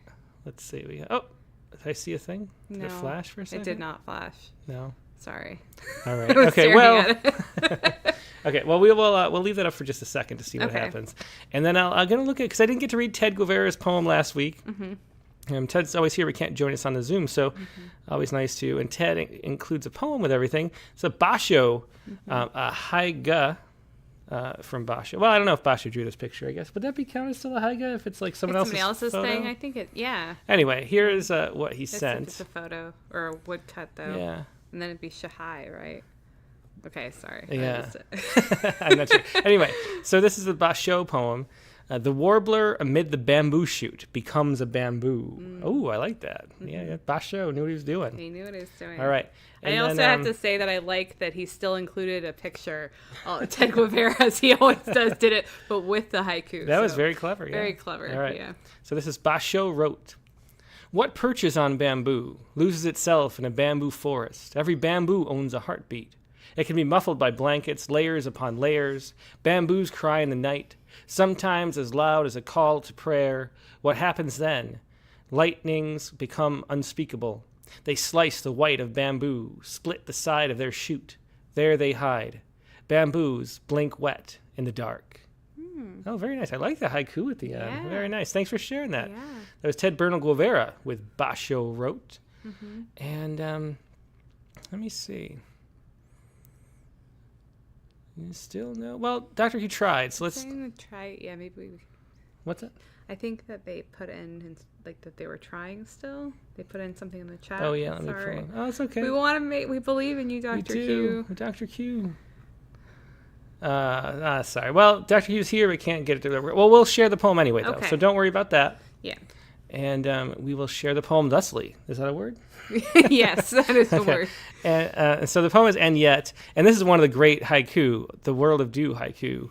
It's just one of the great ones of all time by Issa. More of an imagistic little surreal haiku poet from back in the day. I definitely, the first time I read this, did not understand it, and then felt like I was progressing in my haiku journey when eventually I read it again. It was like, oh, I understand now.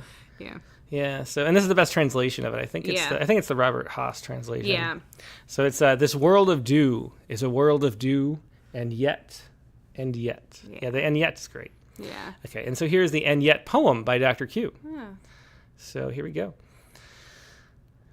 And yet, my body running on empty, no fine fettle, no drive, and yet, the errands stacking up this morning as high as Kilimanjaro, my lack of stamina, the body's retribution for a night on the town painting it red. And yet the day will be as the world class long as a month, stretching ahead like a never-ending grocery line of blue hairs swapping lengthy life stories with the cashier, never moving forward, having their little party. And yet I'm powering through, standing here, with a palm picked up a Mountain Dew and bear claw bun, rage through the day on a sugar high. And yet I offer smiles as one to all in a world of boomers yearning for sunrise, a day to renew, refreshing as tiny droplets of water on a warm world. And yet I stand in line, as clear as a schoolyard bell. I hear Morning Dew, vinyl spinning on a turntable, a 60s throwback, listening to Bonnie Dobson's haunting voice. The music keeps spinning in my head. I hear Long John Baldry sings, I thought I heard a baby cry. You didn't hear no baby cry this morning, croons Robert Plant. Repose. Blackfoot and Blue Mink asked, where have all the people gone, my honey? I guess it doesn't really matter anyway, the Grateful Dead's refrain. Devo, Jeff Beck, and Tim Rose chanting chorus. I guess it doesn't matter anyway, I guess it doesn't matter anyway, I guess it doesn't matter anyway. It doesn't really matter that all I want this morning was this Mountain Dew and Bear Claw honey bun to get me through the day, and yet I heard the music in my head, and my feet picked up pace. I raged through the day on a sugar high. Very fun, very musical, like lyrics of that with the repetitions. I love the and yet too. Cool use. Really interesting progression through the. We were at the grocery store today, so I can relate to. There you go. Yeah, well, I was mostly in the parking lot though. Yeah. Anyway, thanks for sharing that, Dr. Q, and I'm sorry the technical issues, but it's still great to be able to share your poems. All right, and that's gonna wrap it up today, I believe. Let's see. So, what do we do next? Do we do the haiku? I can't remember. Do we do the haiku or do we do the prompt next? We vary it. Yeah, I know. That's the thing. Yeah, that's the problem. We need a consensus. Okay, well, let's do the haiku, I guess. The Sciku. Okay, so this was a story that I saw all over the place. There were a few Poet Respond poets written about it, but it was pretty interesting. It was this. This is it's from the Max Planck University, or Max Planck Institute, I guess it actually is. And I'll get this whole thing on the screen.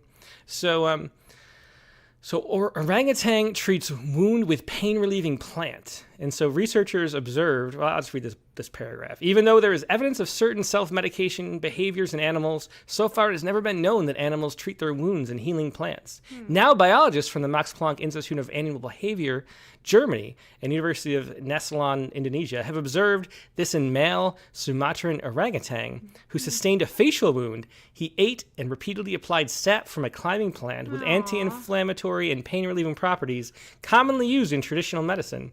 He also covered the entire wound with a green plant mesh. Thus, medical wound treatment may have arisen in a common ancestor shared by humans and orangutans. And so here, this is the picture of him. Poor guy. He got in like a fight or something, and then he was putting on some medicine to feel better. I feel so bad for him. But then I watched this video. And they didn't show him putting it on their face. Oh, really? And I was kind of like... It's a little sus. It is a little sus. Like, if you film, like, the before and after in, like, several days, and him, like, eating the plant, but then cutting away before you showed him actually putting on the face, like, why would you withhold that? So I started I'm a little skeptical, I hate to say. I'll choose to believe because I like it. Yeah, you'll choose to be. Well, that's kind of the point of that Sciku. So that Sciku this week was this... self-medicating away my skepticism. Self-medicating away my skepticism. That's good. Maybe the orangutan also writes haiku. Yeah, maybe. Maybe that was his. Ghost written by Maka, I think was his name. Anyway, that is my Sciku this week, and that is the show for this week. Now, next week on the Rattlecast, what is going to be the prompt, Katie? Do you remember? I do remember. Now, it is true. So this was picked, earlier today, and of course we knew it related to Timothy Liu, but we didn't know the extent to how deep that connection would go with the conversation. So this week's prompt is to pull a random card from a deck and write a poem about it. Yeah, and you want to emphasize not a haiku deck. What is going on? Not a tarot deck. It can be a tarot deck. But no, it can. It doesn't have to be. But exactly. It could be any deck. It could be an Uno deck. And then your example also was Exploding Kittens. Could be. I'm definitely doing Exploding Kittens. I'm sorry, I shouldn't have said it. No, that's okay. But I also, I feel like I should write some poems about poker, considering I played a few hands. So maybe I'll end up doing that. Although I did also, I don't know if you remember this, but I wanted to make sure I was kind of thinking like, oh, should it be a tarot deck or any card deck? And I was like, I want to make sure that there's a way for people to randomly pull a tarot card online before I'm like putting it there. And so I pulled a card. I actually did you and Timothy Liu were talking about. And I pulled the High Priestess. Well, that makes sense. Which I have not looked up yet, but I'm going to. And I might write about that, but any card, which is part of the fun, you'll get to talk about why you picked that particular deck. There are a lot of different cards in the world. A lot of decks. I do recommend recommend Exploding Kittens. If you haven't played Exploding Kittens, like Nate, check it out with your kids. That's going to be a lot of fun. Nate is probably like a pro Exploding Kittens player. He's probably playing it right now. He probably is. Anyway, that is going to be the prompt for next week on the Rattlecast. Pull a random card from a deck and write a poem about it. And the guest next week on the Rattlecast is going to be Julie Marie Wade. She was interviewed along with Denise Duhamel in the spring issue of Rattle, the collaborative. We talked about collaboration. She does great collaborations with Denise. Denise is going to join a little bit too, but she's been a guest before. I didn't want it to be like a show about her, both of them. I wanted to really focus on Julie. Yes. But we're going to have Denise pop in and talk a little bit too. That's going to be a lot of fun. Her newest book, she's a nonfiction prose writer a lot of times, is Otherwise, essays. But she does a lot of really interesting things and a great poet. So really fun getting to know her a little bit more. That's Rattlecast 245 with Julie Marie Wade next Sunday, May 12th, regular time, 8 p.m. Eastern, 5 p.m. Pacific. Hope to see you there. Hope you have a great week in the meantime, and we'll talk to you later. Good night. Good night.